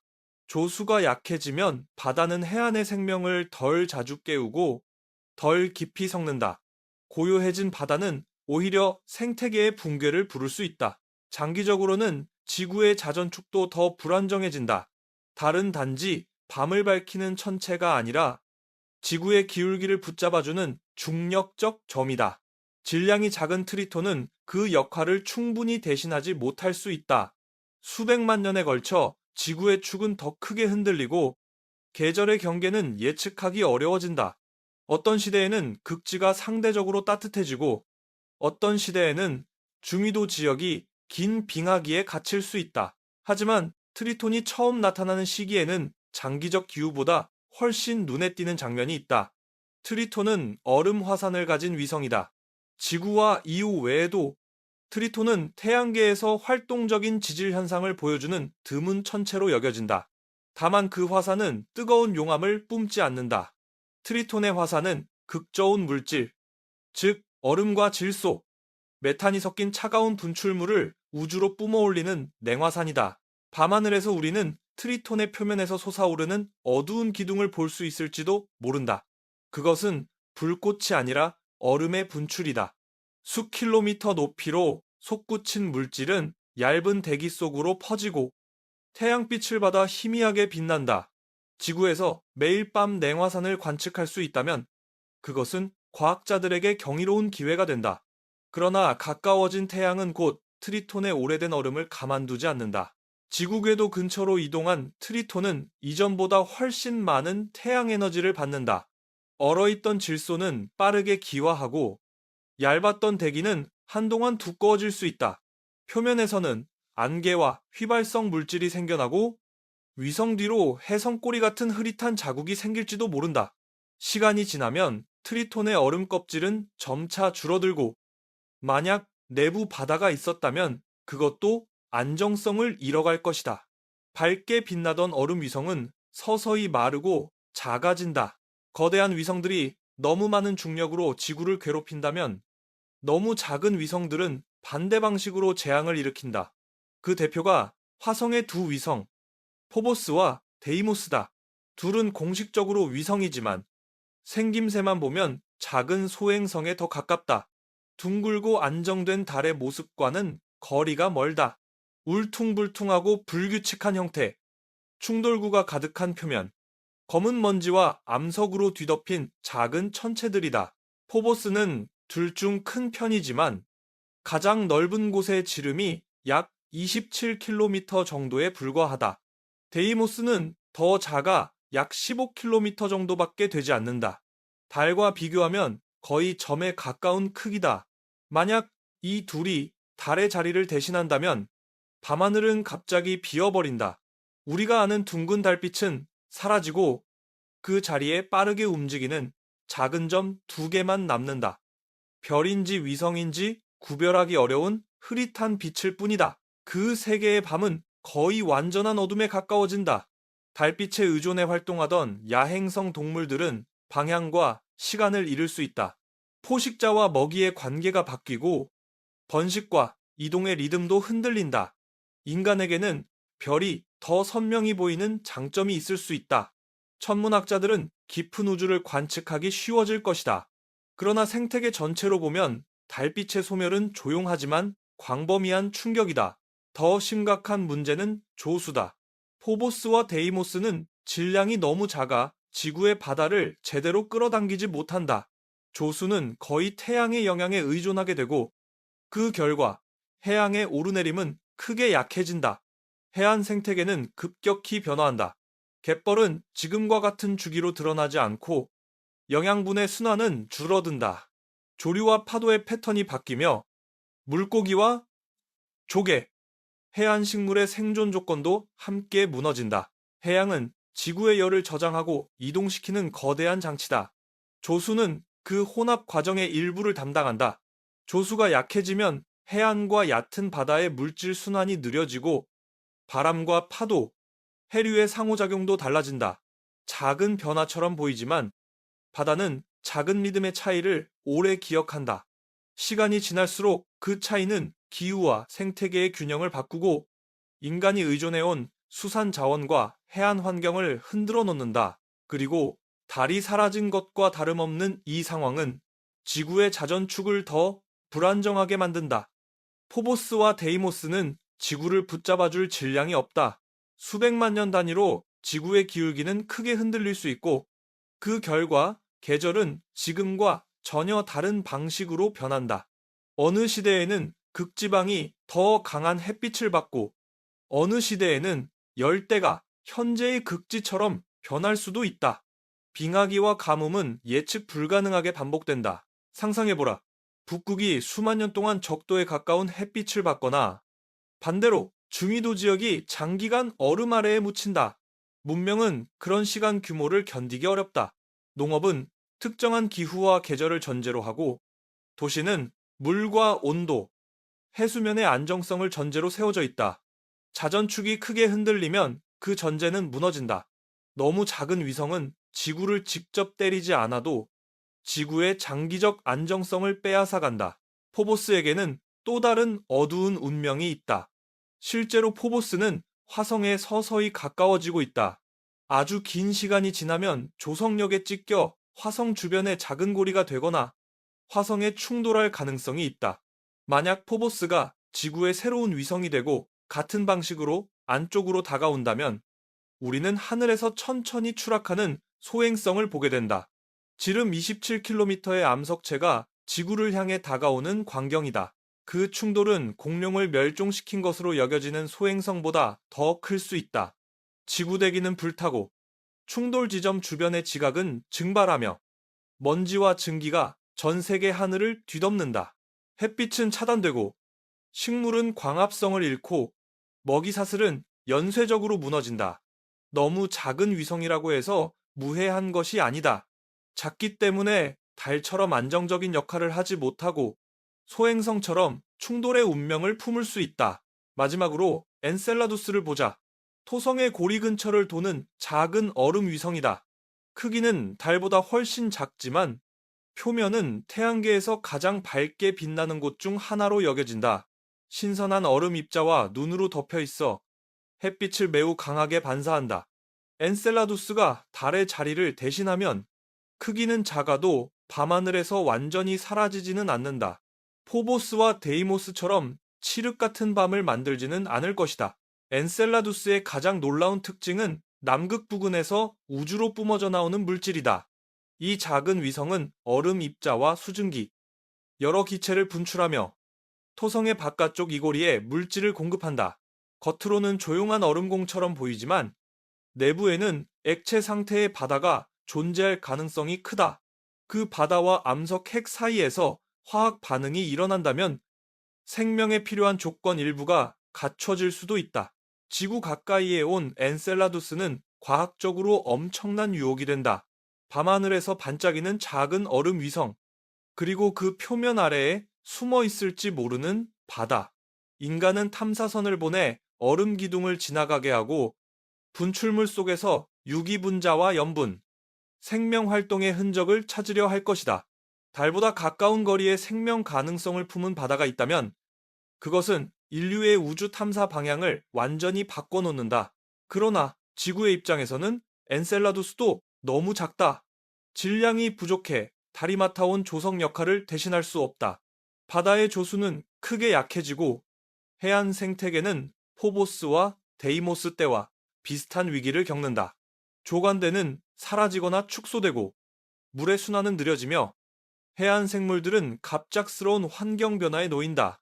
달빛은 어느 정도 남아있을지 몰라도 달의 중력적 기능은 거의 사라진다. 자전축 안정성 역시 약해진다. 엔셀라두스는 아름답게 빛날 수 있지만 지구를 붙잡아줄 만큼 무겁지 않다. 수백만 년이 흐르면 지구의 기후는 더 불안정해지고 빙하기와 온난기의 리듬은 더 극단적인 방향으로 움직일 수 있다. 인간이 엔셀라두스의 바다에서 생명의 단서를 찾는 동안 지구 자체는 조용히 더 불안정한 행성이 되어간다. 과학의 경이와 행성의 안정은 언제나 같은 방향으로 가지 않는다. 엔셀라두스도 태양에 가까워지면 오래된 얼음 세계로 남아있을 수 없다. 표면의 얼음은 승화하고 일부는 녹을 수 있다. 유로파나 가니메데보다 훨씬 작은 얼음 껍질은 더 빠르게 변형된다. 시간이 지나면 표면에는 물이 드러날 수도 있고 내부 바다는 우주로 물질을 더 많이 잃을 수 있다. 작은 중력은 대기와 수분을 오래 붙잡아 두지 못한다. 결국 엔셀라두스는 밝게 빛나다가 서서히 마르는 세계가 된다. 트리톤, 포보스, 데이모스, 엔셀라두스는 모두 달보다 낯설고 어떤 면에서는 더 흥미롭다. 하나는 역행 궤도와 냉화산을 가지고 있고 둘은 어두운 소행성 같은 모습으로 밤을 지워버리며 하나는 얼음 기둥 속에 생명 가능성의 단서를 품고 있다. 그러나 지구 곁에서 필요한 것은 흥미로움만이 아니다. 위성은 너무 크면 바다와 지각을 파괴하고 너무 작으면 조수와 자전축의 안정성을 빼앗는다. 우리의 달은 극적인 천체가 아니다. 두꺼운 대기도 없고 거대한 바다도 없으며 불타는 화산도 거의 없다. 그러나 달은 적절한 크기와 질량, 적절한 거리에서 지구를 조용히 붙잡고 있다. 그 결과 바다는 규칙적으로 움직이고 밤은 완전히 어둡지 않으며 지구의 축은 비교적 안정적으로 유지된다. 낯선 위성들이 더 아름답고 더 신비롭게 보일 수는 있다. 하지만 생명을 지탱하는 것은 종종 가장 눈에 띄지 않는 균형이다. 행성의 크기는 숫자로 들을 때보다 서로의 안에 넣어볼 때 더 잔인하게 드러난다. 지구가 크다고 느끼는 것은 우리가 그 위에서 태어나고 그 표면을 걸으며 바다와 산맥을 끝없는 경계처럼 경험하기 때문이다. 그러나 태양계의 규모 안으로 들어가면 지구는 더 이상 거대한 세계가 아니다. 어떤 행성은 지구를 담기에도 너무 작고 어떤 행성은 지구를 수백 번, 수천 번 복제해도 여전히 남는 공간을 가진다. 가장 작은 행성부터 시작하면 그 감각은 빠르게 조정된다. 수성은 태양계의 공식 행성 가운데 가장 작다. 태양에 가장 가까운 곳을 돌며 표면은 충돌구로 뒤덮여 있고 낮과 밤의 온도차는 극단적이다. 그러나 크기만 놓고 보면 수성은 지구를 하나도 담을 수 없다. 지구는 수성보다 훨씬 크다. 수성 안에 지구를 집어넣으려는 순간 우리는 작은 암석 행성과 우리가 사는 행성 사이에도 이미 큰 차이가 있다는 사실을 알게 된다. 하지만 수성이 아무것도 담지 못할 만큼 작은 것은 아니다. 지구의 달을 기준으로 보면 이야기가 달라진다. 수성 안에는 우리의 달이 거의 2개 가까이 들어갈 수 있다. 달은 우리에게 밤하늘의 거대한 존재처럼 보이지만 행성 규모에서는 매우 작은 천체다. 지구 곁에서 적절한 중력적 역할을 해내고 있지만 크기 자체만 보면 수성조차 그 달을 여럿 품을 수 있다. 밤하늘의 친숙함은 실제 크기와 전혀 다른 감각을 만든다. 수성은 다른 작은 천체들도 담을 수 있다. 목성의 얼음 위성 유로파, 해왕성의 트리톤, 천왕성의 위성 티타니아, 토성의 엔셀라두스 같은 세계들이 비교 대상이 된다. 여기에 명왕성도 넣어볼 수 있다. 명왕성은 더 이상 주요 행성으로 분류되지는 않지만 크기의 감각을 보여주기에는 좋은 기준이다. 수성 안에는 유로파가 거의 3개 들어가고 명왕성은 여러 개 들어간다. 티타니아는 훨씬 더 많이 담길 수 있다. 엔셀라두스에 이르면 숫자는 더 커진다. 토성의 작은 얼음 위성 엔셀라두스는 지름이 약 500km에 불과하다. 그 안에는 내부 바다와 얼음 분출이라는 놀라운 비밀이 숨어 있을 수 있지만 크기 자체는 작다. 수성 하나를 채우려면 엔셀라두스가 수십 개, 거의 100개 가까이 필요하다. 생명 가능성의 단서를 품은 세계라 해도 우주적 크기의 서열에서는 작은 얼음 조각처럼 보일 수 있다. 다음은 화성이다. 화성은 인간이 가장 오래 정착 후보로 상상해온 행성이다. 붉은 표면과 거대한 화산, 과거의 물 흔적, 얇은 대기. 그러나 크기만 놓고 보면 화성은 지구보다 훨씬 작다. 대략 지구의 절반 정도의 지름을 가진 세계로 생각할 수 있다. 그럼에도 수성과 비교하면 화성은 충분히 크다. 화성 안에는 수성 2개 정도가 들어갈 수 있다. 작은 행성들 사이에서도 크기의 차이는 명확하다. 화성은 달도 여러 개 담을 수 있다. 우리의 달을 기준으로 하면 약 7개 정도의 달이 화성 안에 들어갈 수 있다. 명왕성 같은 작은 천체라면 더 많이 들어간다.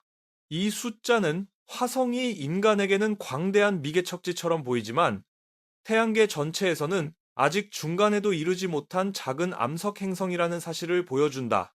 화성은 인류의 꿈을 담기에는 충분히 크지만 거대 행성들의 규모 앞에서는 작은 붉은 돌에 가깝다. 금성은 훨씬 더 지구에 가깝다. 크기와 질량에서 지구의 쌍둥이라고 불리기도 한다. 그러나 그 표면은 지옥과 같다. 두꺼운 이산화탄소 대기, 납을 녹일 만큼 높은 온도, 강력한 기압이 모든 탐사를 어렵게 만든다. 크기만 보면 금성은 지구와 거의 비슷하지만 그래도 지구를 완전히 담기에는 조금 부족하다. 거의 가능해 보이지만 마지막 순간에 실패하는 크기다. 지구와 금성은 닮았지만 완전히 같은 세계는 아니다. 금성 안에는 수성이 여러 개 들어간다. 약 15개의 수성을 품을 수 있을 만큼 금성은 작지 않다. 그리고 태양계에서 가장 큰 위성인 가니메데도 금성 안에 들어갈 수 있다. 가니메데는 목성의 위성이지만 수성보다도 크다.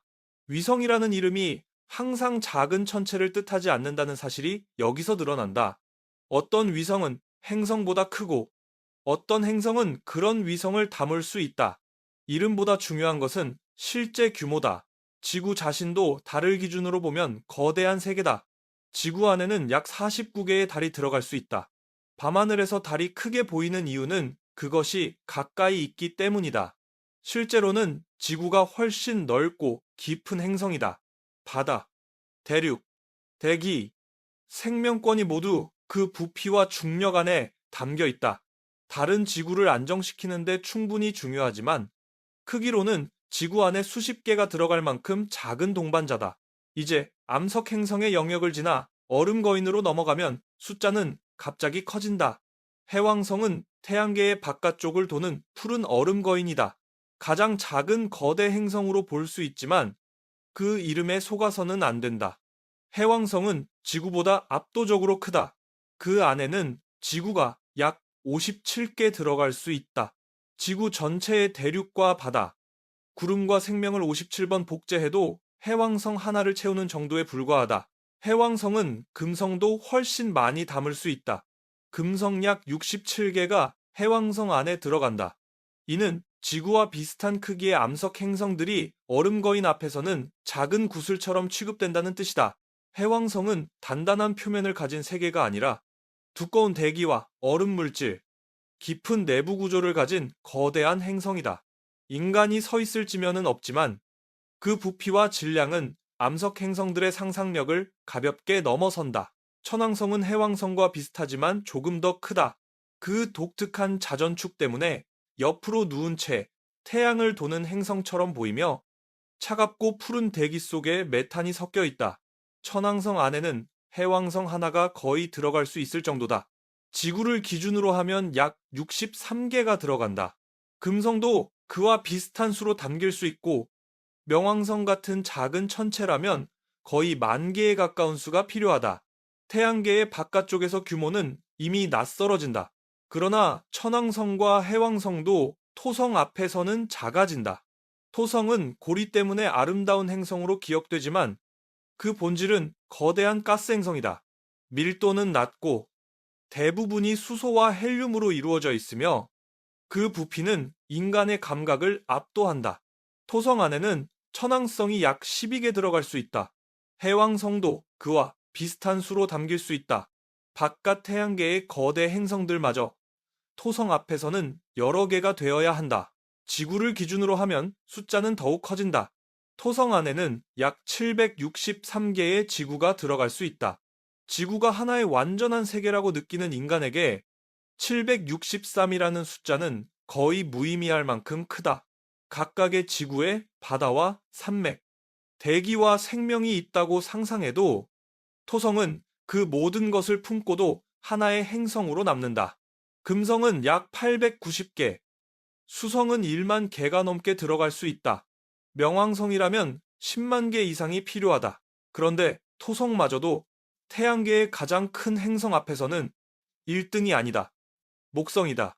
목성은 단순히 큰 행성이 아니라 태양계 행성들의 중력적 거인이다. 그 질량은 다른 모든 행성의 질량을 합친 것보다도 크고 강력한 자기장과 거대한 폭풍, 수많은 위성을 거느린다. 목성은 하나의 작은 행성계처럼 행동한다. 그 주변을 도는 위성들은 저마다 세개이며 목성의 중력은 그 세계들을 끊임없이 잡아당기고 변형시킨다. 목성 안에는 토성 하나가 들어갈 수 있다. 천왕성이라면 약 20개, 해왕성이라면 약 22개가 들어간다. 이미 거대하다고 느꼈던 얼음거인과 가스 행성들이 목성 안에서는 여러 개의 단위로 바뀐다. 그러나 목성의 규모는 암석 행성과 비교할 때 가장 극적으로 드러난다. 지구를 기준으로 하면 목성 하나를 채우는데 약 321개의 지구가 필요하다. 이 숫자는 태양계에서 행성이라는 말이 얼마나 다양한 규모를 가리키는지 보여준다. 목성 안에는 금성도 그보다 더 많이 들어갈 수 있고 화성은 훨씬 더 많이 들어간다. 수성이라면 2만 개가 넘게 필요하다. 명왕성은 약 20만 개 이상을 집어넣어야 목성의 부피를 채울 수 있다. 명왕성이 한때 행성으로 불렸고 지금도 많은 사람에게 하나의 세계로 사랑받는다는 점을 생각하면 목성의 크기는 더욱 비현실적으로 느껴진다. 어떤 천체에게는 한 행성 전체가 다른 천체에게는 작은 입자처럼 보인다. 그러나 목성도 마지막 왕은 아니다. 태양이 있다. 태양은 행성이 아니라 항성이며 태양계의 중심에 있는 거대한 플라스마 구체다. 행성들이 자신의 궤도를 유지하는 이유는 태양의 압도적인 질량 때문이다. 목성이 아무리 커도 태양과 비교하면 작다. 태양 안에는 약 988개의 목성이 들어갈 수 있다. 태양이 하늘에서 작게 보이는 것은 단지 너무 멀리 있기 때문이다. 실제로는 행성들의 규모를 모두 삼키는 거대한 핵융합의 바다다. 지구를 기준으로 하면 태양의 크기는 더 충격적이다. 태양 안에는 약 130만 개가 넘는 지구가 들어갈 수 있다. 지구의 모든 바다, 모든 대륙, 모든 산맥, 모든 도시, 모든 생명권을 하나의 작은 구슬로 만든 뒤 그것을 100만 번 넘게 복제해야 태양의 부피에 가까워진다. 그리고 태양은 그 부피 안에서 핵융합을 통해 빛과 열을 만들어내며 수십억 년 동안 태양계를 먹여 살려왔다. 이 비교는 인간의 위치를 조용히 바꿔놓는다. 우리는 지구 위에서 모든 것을 기준화한다. 하루의 길이, 중력의 세기, 바다의 깊이, 대륙의 넓이, 하늘의 높이. 그러나 태양계 안에서 지구는 기준이 아니라 하나의 작은 사례다.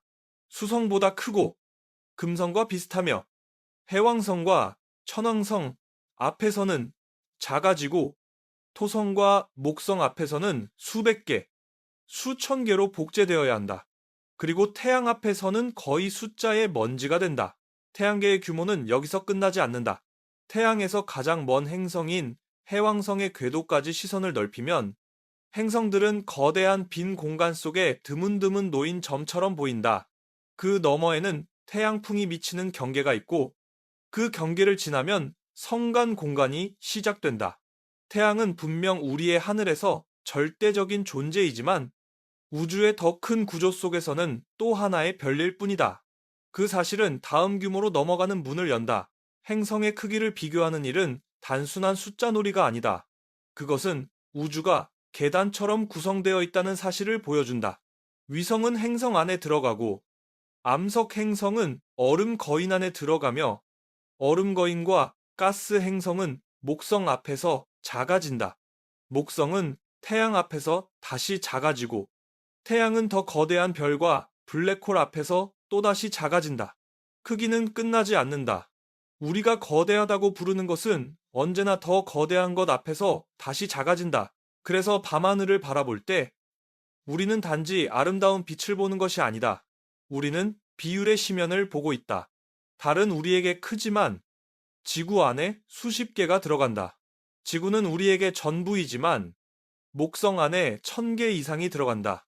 목성은 태양계의 거인이지만 태양 안에 거의 1000개가 들어간다. 그리고 태양조차 우주의 다른 괴물들 앞에서는 작은 불씨가 된다. 인간의 감각은 여기서 조용히 무너지고 우주의 진짜 크기가 모습을 드러내기 시작한다. 행성의 크기만으로도 인간의 감각은 쉽게 무너진다. 그러나 태양계의 바깥, 별과 은하가 모여 있는 더 깊은 우주로 시선을 옮기면 목성도 태양도 더 이상 최종적인 거인이 아니다. 태양풍이 약해지고 성간 공간이 시작되는 경계를 지나면 우리는 전혀 다른 규모의 존재들을 만나게 된다. 그곳에는 별을 삼키고 빛조차 돌려보내지 않으며 은하의 중심에서 수십억 년 동안 침묵하는 중력의 심연이 있다. 블랙홀은 크기를 말하기가 쉽지 않은 천체다. 그것은 표면을 가진 구체가 아니라 사건의 지평선이라는 경계로 정의되는 존재다. 그 안쪽에서는 빛조차 빠져나올 수 없다. 작은 블랙홀은 달보다 작은 크기처럼 보일 수 있지만 그 질량은 태양보다 훨씬 클 수 있다.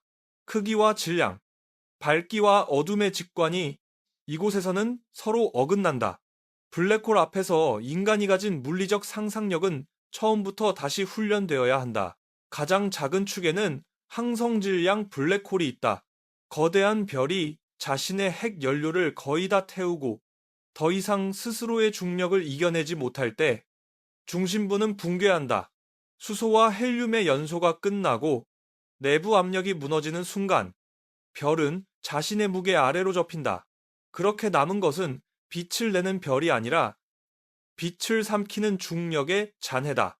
어떤 항성질량 블랙홀은 크기로는 달보다 작을 수 있지만 태양보다 수십 배에서 100배가량 무거울 수 있다. 반대쪽에는 초대질량 블랙홀이 있다. 이들은 대부분의 거대한 은하 중심에 숨어 있는 것으로 여겨진다. 은하의 별들이 그 주변을 돌고 가스와 먼지가 그쪽으로 끌려가며 때로는 엄청난 에너지를 뿜어내는 활동은 하핵을 만든다. 작은 초대질량 블랙홀조차 태양보다 수십만 배 무겁다. 겉으로 보이는 크기가 태양과 비슷해 보인다 해도 그 안에 담긴 질량은 전혀 다른 차원의 것이다. 어떤 은하의 중심으로 가면 태양 수백만 개에 해당하는 질량을 가진 블랙홀이 있다. 우리 은하의 중심에도 궁수자리 A가 자리한다. 그 질량은 태양 약 430만 개에 해당한다. 인간에게 태양은 절대적인 별이지만 이 중심의 어둠 앞에서는 하나의 작은 단위가 된다. 궁수자리 A는 우리 은하의 별들이 보이지 않는 중심을 향해 어떻게 움직이는지를 통해 자신의 존재를 드러낸다. 어둠은 직접 빛나지 않지만 주변의 움직임을 바꾼다. 하지만 이런 블랙홀들조차 우주의 진짜 괴물들 앞에서는 작아진다. 강력한 전파를 내뿜는 거대 은하의 중심에는 태양 수십억 개에 해당하는 질량의 블랙홀이 있을 수 있다. M87의 중심 블랙홀은 인류가 직접 영상화한 첫 블랙홀로 알려졌고 그 질량은 태양 수십억 개에 이른다. 그러나 그마저도 턴 618 같은 초거대 블랙홀 앞에서는 하나의 중간 단계처럼 보인다. 턴 618은 태양 수백억 개에 해당하는 질량을 가진 존재로 언급된다. 그리고 더 거대한 후보로 피닉스 A의 중심 블랙홀이 있다. 그 질량은 태양 수천억 개 규모로 추정되기도 한다. 이런 블랙홀은 하루아침에 만들어지지 않는다. 별 하나가 죽었다고 해서 곧장 이런 심연이 생기는 것은 아니다. 그 기원은 우주 초기로 거슬러 올라갈 수 있다. 어떤 이론적 관점에서는 매우 이른 시기에 형성된 원시적 블랙홀들이 오랜 시간 물질을 삼키고 합쳐지며 이런 거대한 존재로 성장했을 가능성을 생각한다. 그렇다면 이런 두 괴물이 서로 충돌하면 어떻게 될까? 턴 618과 피닉스 A 중심 블랙홀 같은 초대질량 블랙홀이 같은 우주적 무대에 놓인다면 그 장면은 인간이 떠올리는 충돌과 다르다. 자동차가 부딪히듯 갑자기 박살나는 사건이 아니다. 그것은 훨씬 더 길고, 훨씬 더 어둡고, 훨씬 더 조용한 춤에 가깝다. 두 블랙홀은 서로의 중력을 느끼며 아주 먼 거리에서부터 천천히 궤도를 바꾼다. 처음에는 서로를 향해 느리게 돈다. 수백만 년.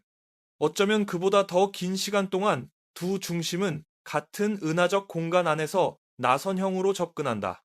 주변의 별과 가스, 암흑 물질의 분포는 그 움직임에 영향을 받고 두 블랙홀은 에너지를 잃으며 점점 더 가까워진다. 어느 순간부터 둘은 독립된 존재라기보다 하나의 운명에 묶인 쌍이 된다. 중력은 그들을 다시 멀어지게 두지 않는다. 궤도는 점점 좁아진다. 두 사건의 지평선은 아직 닿지 않았지만 시공간은 이미 심하게 뒤틀린다. 블랙홀은 단단한 물체가 아니기 때문에 서로 가까워질수록 형태가 일그러지는 것처럼 보일 수 있다.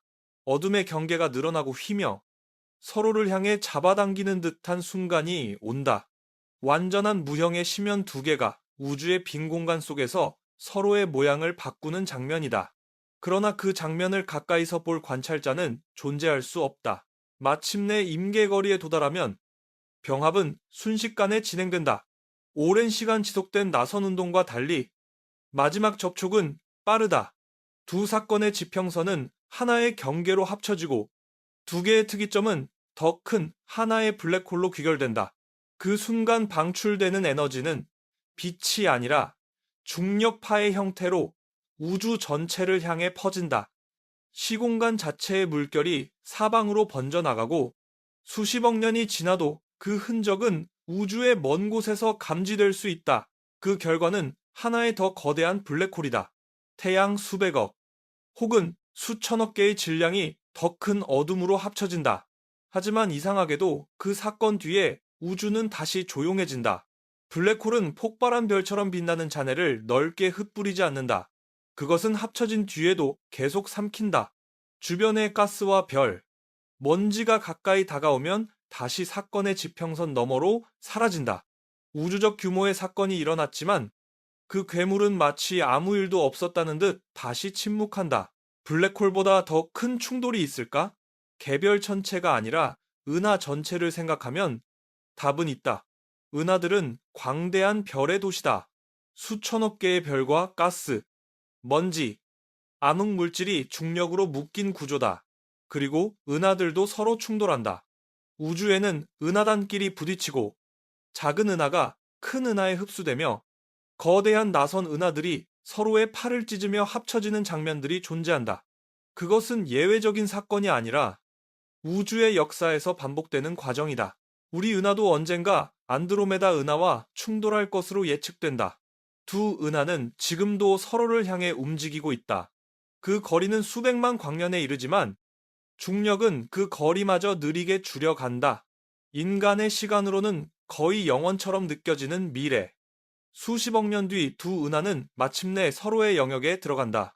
그때 밤하늘은 지금과 완전히 달라질 것이다. 안드로메다는 더 커지고 밝아지며 결국 하늘을 가로지르는 거대한 별의 흐름이 된다. 하지만 은하 충돌은 이름만큼 직접적이지 않다. 두 은하가 부딪힌다고 해서 수천억 개의 별들이 서로 정면으로 충돌하는 것은 아니다. 은하는 대부분이 빈 공간이다. 별과 별 사이의 평균 거리는 몇 광년에 이르며 킬로미터로 바꾸면 상상하기 어려울 만큼 먼 간격이다. 그래서 두 은하가 겹쳐질 때 대부분의 별은 다른 별을 비켜 지나간다. 이것은 벽돌 두 덩어리가 부딪히는 충돌이 아니라 두 유령이 복도를 지나며 서로를 통과하는 사건에 가깝다. 그렇다고 아무 일도 일어나지 않는 것은 아니다. 중력은 은하의 모양을 찢고 늘린다. 나선 팔은 뒤틀리고 별들은 기존 궤도에서 벗어나 새로운 길을 찾는다. 가스와 먼지는 압축되어 새로운 별 탄생을 촉발할 수 있다.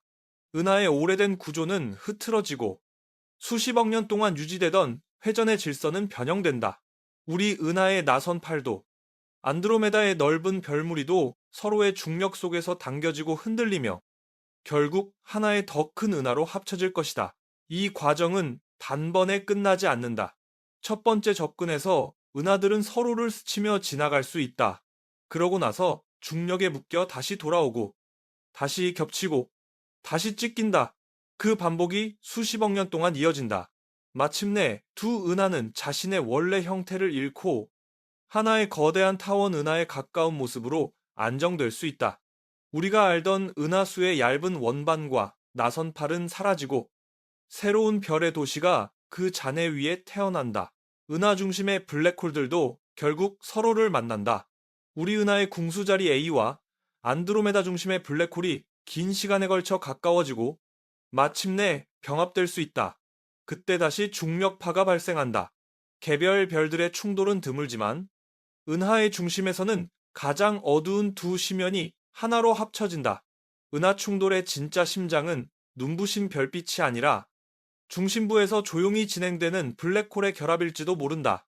그럼에도 이 사건은 의외로 비파괴적인 측면을 가진다. 별 하나하나의 관점에서 보면 직접 충돌할 확률은 낮다. 어떤 행성계는 궤도가 흔들리고 어떤 별은 은하 밖으로 튕겨나갈 수 있지만 대부분의 별은 새로운 은하 안에서 새로운 궤도를 얻을 뿐이다. 우주 규모의 재편성이지만 모든 것이 불타며 사라지는 대재앙은 아니다. 수천억 개의 빛나는 플라스마 구체가 서로를 스쳐 지나가며 중력의 새 질서 안으로 다시 배열되는 과정이다. 물론 드물게 별과 별 혹은 행성과 행성이 실제로 충돌할 수도 있다. 그 경우는 훨씬 더 극적이다. 그러나 은하의 병합 자체는 충돌이라는 단어가 주는 폭력성과 달리 대부분 비어있는 공간들이 겹쳐지는 느린 재구성에 가깝다. 인간의 눈에는 장엄한 파괴처럼 보일 수 있지만 우주의 기준에서는 진화의 한 방식이다. 은하들은 서로를 삼키고 섞이고 새로운 구조로 태어난다. 그 과정에서 우주는 더 복잡한 형태를 얻는다. 이 모든 규모를 바라보면 충돌이라는 말의 의미도 달라진다. 행성끼리 가까워지면 바다가 들끓고 지각이 찢어진다. 블랙홀이 가까워지면 시공간이 물결치고 은하가 겹치면 수천억 개의 별이 새로운 궤도로 흩어진다. 어떤 충돌은 순간의 폭발이고 어떤 충돌은 수십억 년짜리 느린 합창이다. 인간은 보통 재난을 빠른 사건으로 상상하지만 우주의 재난은 너무 커서 오히려 느리게 보인다. 블랙홀의 병합은 빛없는 춤이다. 은하의 충돌은 별들의 유령 같은 통과다. 그러나 둘 모두 우주의 구조를 바꾼다. 우리가 사는 지구, 그 지구가 도는 태양, 태양이 속한 은하까지도 이런 거대한 흐름 속에 있다. 우주는 정지한 배경이 아니다. 그것은 끊임없이 접근하고 잡아당기고 합쳐지고 다시 배열되는 거대한 중력의 무대다. 그리고 그 무대에서 인간의 시간은 너무 짧고 인간의 크기는 너무 작다. 그러나 바로 그 작음 때문에 우리는 바라볼 수 있다. 사건의 지평선 밖에서 은하의 가장자리에서 먼 미래의 충돌을 계산하며 우주의 변화를 상상할 수 있다. 블랙홀은 삼키고 은하는 합쳐지고 시공간은 떨린다. 그 모든 것 사이에서 우리는 잠시 존재하며 묻는다. 이 거대한 움직임 속에서 안정이란 무엇인가? 어쩌면 우주에서 영원히 고정된 것은 없다. 별도, 은하도, 심지어 어둠의 중심조차 결국 다른 어둠과 만나 더 큰 침묵이 된다. 은하와 블랙홀의 충돌이 너무 거대해서 오히려 느리게 느껴진다면 행성과 별의 충돌은 훨씬 더 직접적이다. 두 세계가 같은 공간을 향해 달려오고 서로의 대기가 찢기며 내부의 물질이 우주로 튀어나간다. 어떤 충돌은 하나의 더 큰 천체를 만들고 어떤 충돌은 둘 모두를 지워버린다. 우주는 조용히 회전하는 질서처럼 보이지만 그 안에서는 끊임없이 물질이 부딪히고 합쳐지며 전혀 새로운 존재가 태어난다. 가스 행성끼리의 충돌을 상상해보자. 태양계에서 가장 큰 행성은 목성이다. 목성 안에는 1000개가 넘는 지구가 들어갈 수 있고 그 자체로 작은 행성계처럼 많은 위성을 거느린다. 그러나 우주에는 목성보다 더 무겁고 더 기묘한 가스 행성들이 존재한다. 어떤 행성들은 목성과 비슷한 반지름을 가지면서도 질량은 훨씬 크다. 같은 크기의 공처럼 보이지만 그 안에 담긴 물질의 양은 전혀 다르다. 그중 하나로 ROX-42b 같은 거대한 가스 행성을 떠올릴 수 있다. 매우 젊고 무거운 행성으로 목성과 비슷한 크기이지만 질량은 목성의 여러 배에 이를 수 있다. 다른 한쪽에는 TOI 4603b 같은 무거운 가스 행성이 있다. 이 역시 목성과 비슷한 반지름을 가지면서도 질량은 목성의 10배를 훨씬 넘는 수준으로 생각할 수 있다. 이들은 행성이라 부르기에는 지나치게 무거운 경계의 존재들이다.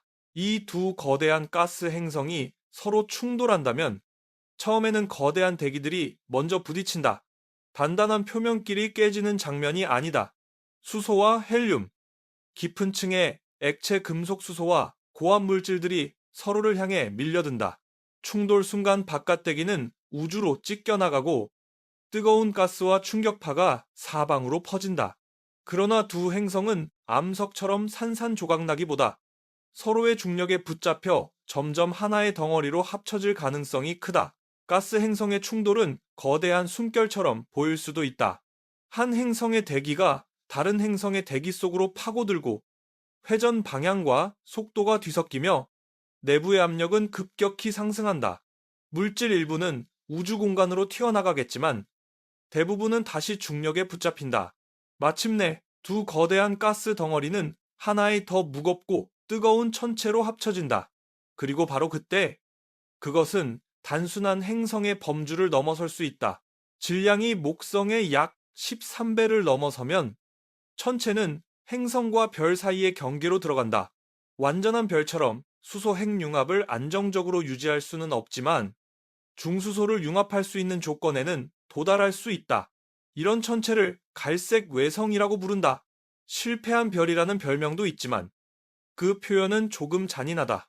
갈색 외성은 별이 되지 못한 행성도 아니고 행성으로 남지 못한 별도 아니다. 그것은 두 범주의 사이에 존재하는 어두운 중간자다. 두 거대한 가스 행성이 합쳐져 갈색 외성이 되면 그 천체는 인간의 눈에 밝게 빛나는 별처럼 보이지는 않는다. 그러나 내부에서는 열이 발생하고 적외선으로 스스로의 존재를 드러낸다. 어둠 속에서 천천히 식어가는 거대한 불씨. 눈에 보이는 빛은 약하지만 중력과 열은 분명하다. 만약 더 많은 물질을 끌어모으거나 또 다른 거대 행성과 충돌한다면 언젠가는 질량이 더 커져 진짜 별의 문턱에 가까워질지도 모른다. 행성끼리의 충돌이 새로운 갈색 외성을 만들 수 있다면 별끼리의 충돌은 훨씬 더 극적이다. 별은 이미 핵융합으로 빛나는 거대한 플라스마 구체다. 그 안에서는 중력이 모든 물질을 안쪽으로 끌어당기고 핵융합에서 나오는 압력이 바깥으로 밀어낸다. 이 균형이 별을 별로 유지한다. 그런데 그런 별 두 개가 서로를 향해 접근하면 그 균형은 외부의 중력과 충격에 의해 다시 쓰인다. 작은 별이 아니라 우주에서 가장 거대한 별들을 떠올려 보자. BAT-99, 98 같은 별은 태양보다 수백 배 무거운 질량을 가진 초대 질량성으로 언급된다. 그 밝기는 태양의 수백만 배에 이를 수 있고 뜨겁고 젊으며 엄청난 양의 에너지를 우주로 쏟아낸다. 이런 별은 오래 살지 못한다. 너무 밝게 타오르기 때문에 자신의 연료를 빠르게 소모하고 결국 초신성이나 그보다 더 격렬한 운명을 향해 간다. 이런 별이 태양의 자리에 놓인다면 지구는 오래 버티지 못한다. 강력한 복사와 항성풍은 대기를 벗겨내고 바다를 증발시키며 지표를 녹일 수 있다. 지구는 생명권을 잃고 곧 불타는 암석으로 변한다. 초거대 별의 중력은 행성 궤도까지 바꾸고 결국 지구를 파괴적인 경로로 몰아넣을 수 있다. 우리가 태양을 안정적인 별로 경험한다는 사실은 우주적 기준에서 매우 운이 좋은 조건이다. 또 다른 거대한 별로 에타카리나 A를 생각할 수 있다. 에타카리나는 실제로 쌍성계이며 그중 큰 별은 매우 밝은 청색 초거성이다. 주변의 성운을 강력한 복사와 항성풍으로 깎아내고 스스로의 물질을 우주로 흩뿌린다. 이 별은 한때 거대한 폭발적 분출을 일으켜 주변에 독특한 성운 구조를 만들었다.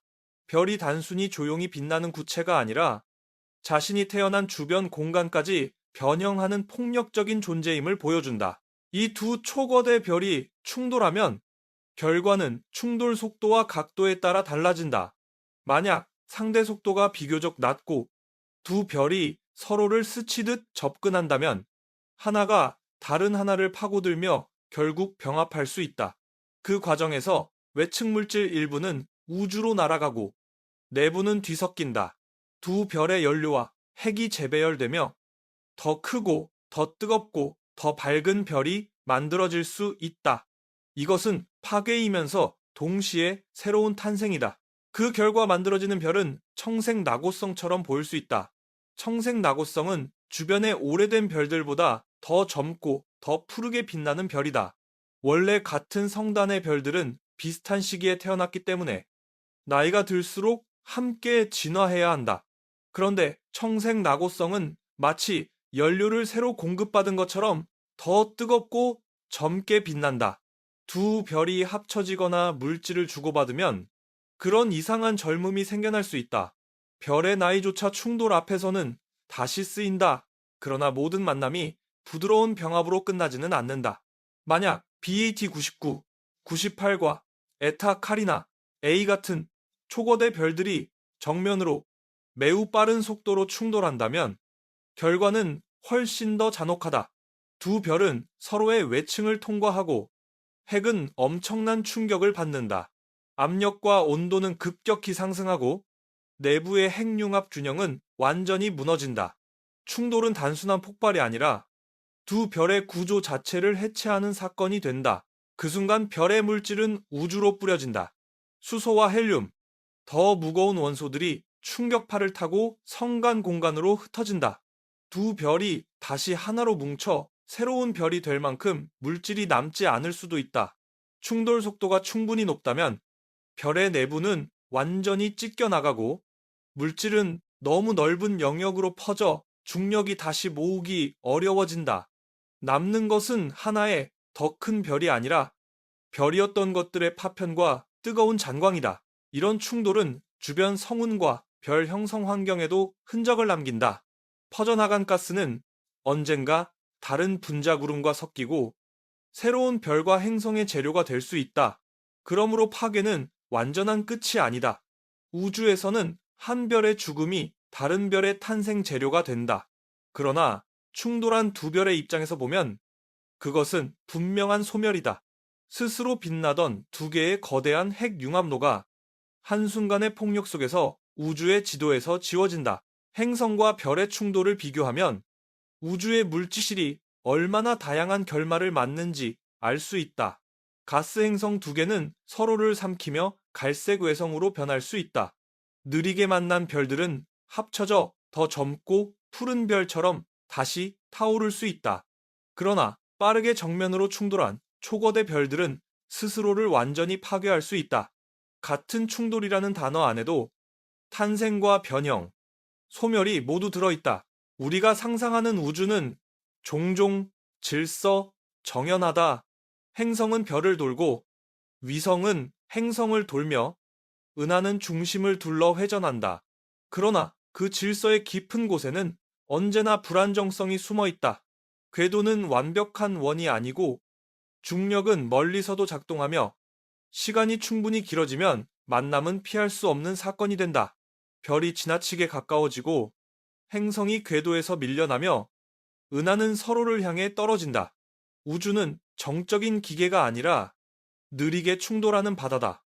그리고 그 바다에서 크다는 것은 안전하다는 뜻이 아니다. 목성보다 무거운 행성은 별의 경계로 밀려날 수 있고 태양보다 수백 배 무거운 별은 너무 밝게 타오르다 짧은 생을 끝낸다. 블랙홀은 합쳐져 더 큰 어둠이 되고 은하는 서로를 통과하며 새로운 형태를 만든다. 모든 규모에서 중력은 조용히 물질을 모으고 언젠가 충돌로 이끈다. 이 질서는 아름답지만 결코 부드럽지 않다. 인간은 이런 장면을 직접 볼 수 없을 가능성이 크다. 초거대 별의 충돌은 너무 멀고 은하의 병합은 너무 느리며 블랙홀의 춤은 빛조차 없는 곳에서 일어난다. 그러나 우리는 계산하고 관측하고 상상할 수 있다. 적외선 속의 갈색 외성, 성단 속의 청색 낙오성, 먼 우주에서 온 중력파와 초신성의 잔광은 모두 같은 사실을 말한다. 우주는 끊임없이 자기 자신을 다시 만들고 있다. 마지막에 남는 감각은 공포와 경이 사이에 있다. 지구는 작고 달은 조용하며 태양은 우리에게 안정적으로 보인다. 그러나 그 안정은 우주 전체의 본성이 아니라 고운, 잠시 허락된 국소적인 균형이다. 다른 곳에서는 행성이 별이 되기 직전까지 무거워지고 별은 별과 부딪혀 사라지며 은하는 서로의 형태를 잃는다. 인간이 살아가는 세계는 그 거대한 폭력의 한가운데에서 잠시 평온한 예외처럼 떠 있다. 그래서 밤하늘을 올려다본다는 것은 단순히 별을 보는 일이 아니다. 우리는 과거의 충돌, 미래의 병합, 아직 오지 않은 파괴와 탄생의 흔적을 보고 있다. 모든 별빛은 우주의 역사에서 살아남아 우리 눈에 도착한 작은 기록이다. 그 빛 아래에서 지구는 조용히 돈다. 달은 여전히 적절한 거리에서 바다를 움직이고 태양은 아직 안정적으로 타오른다.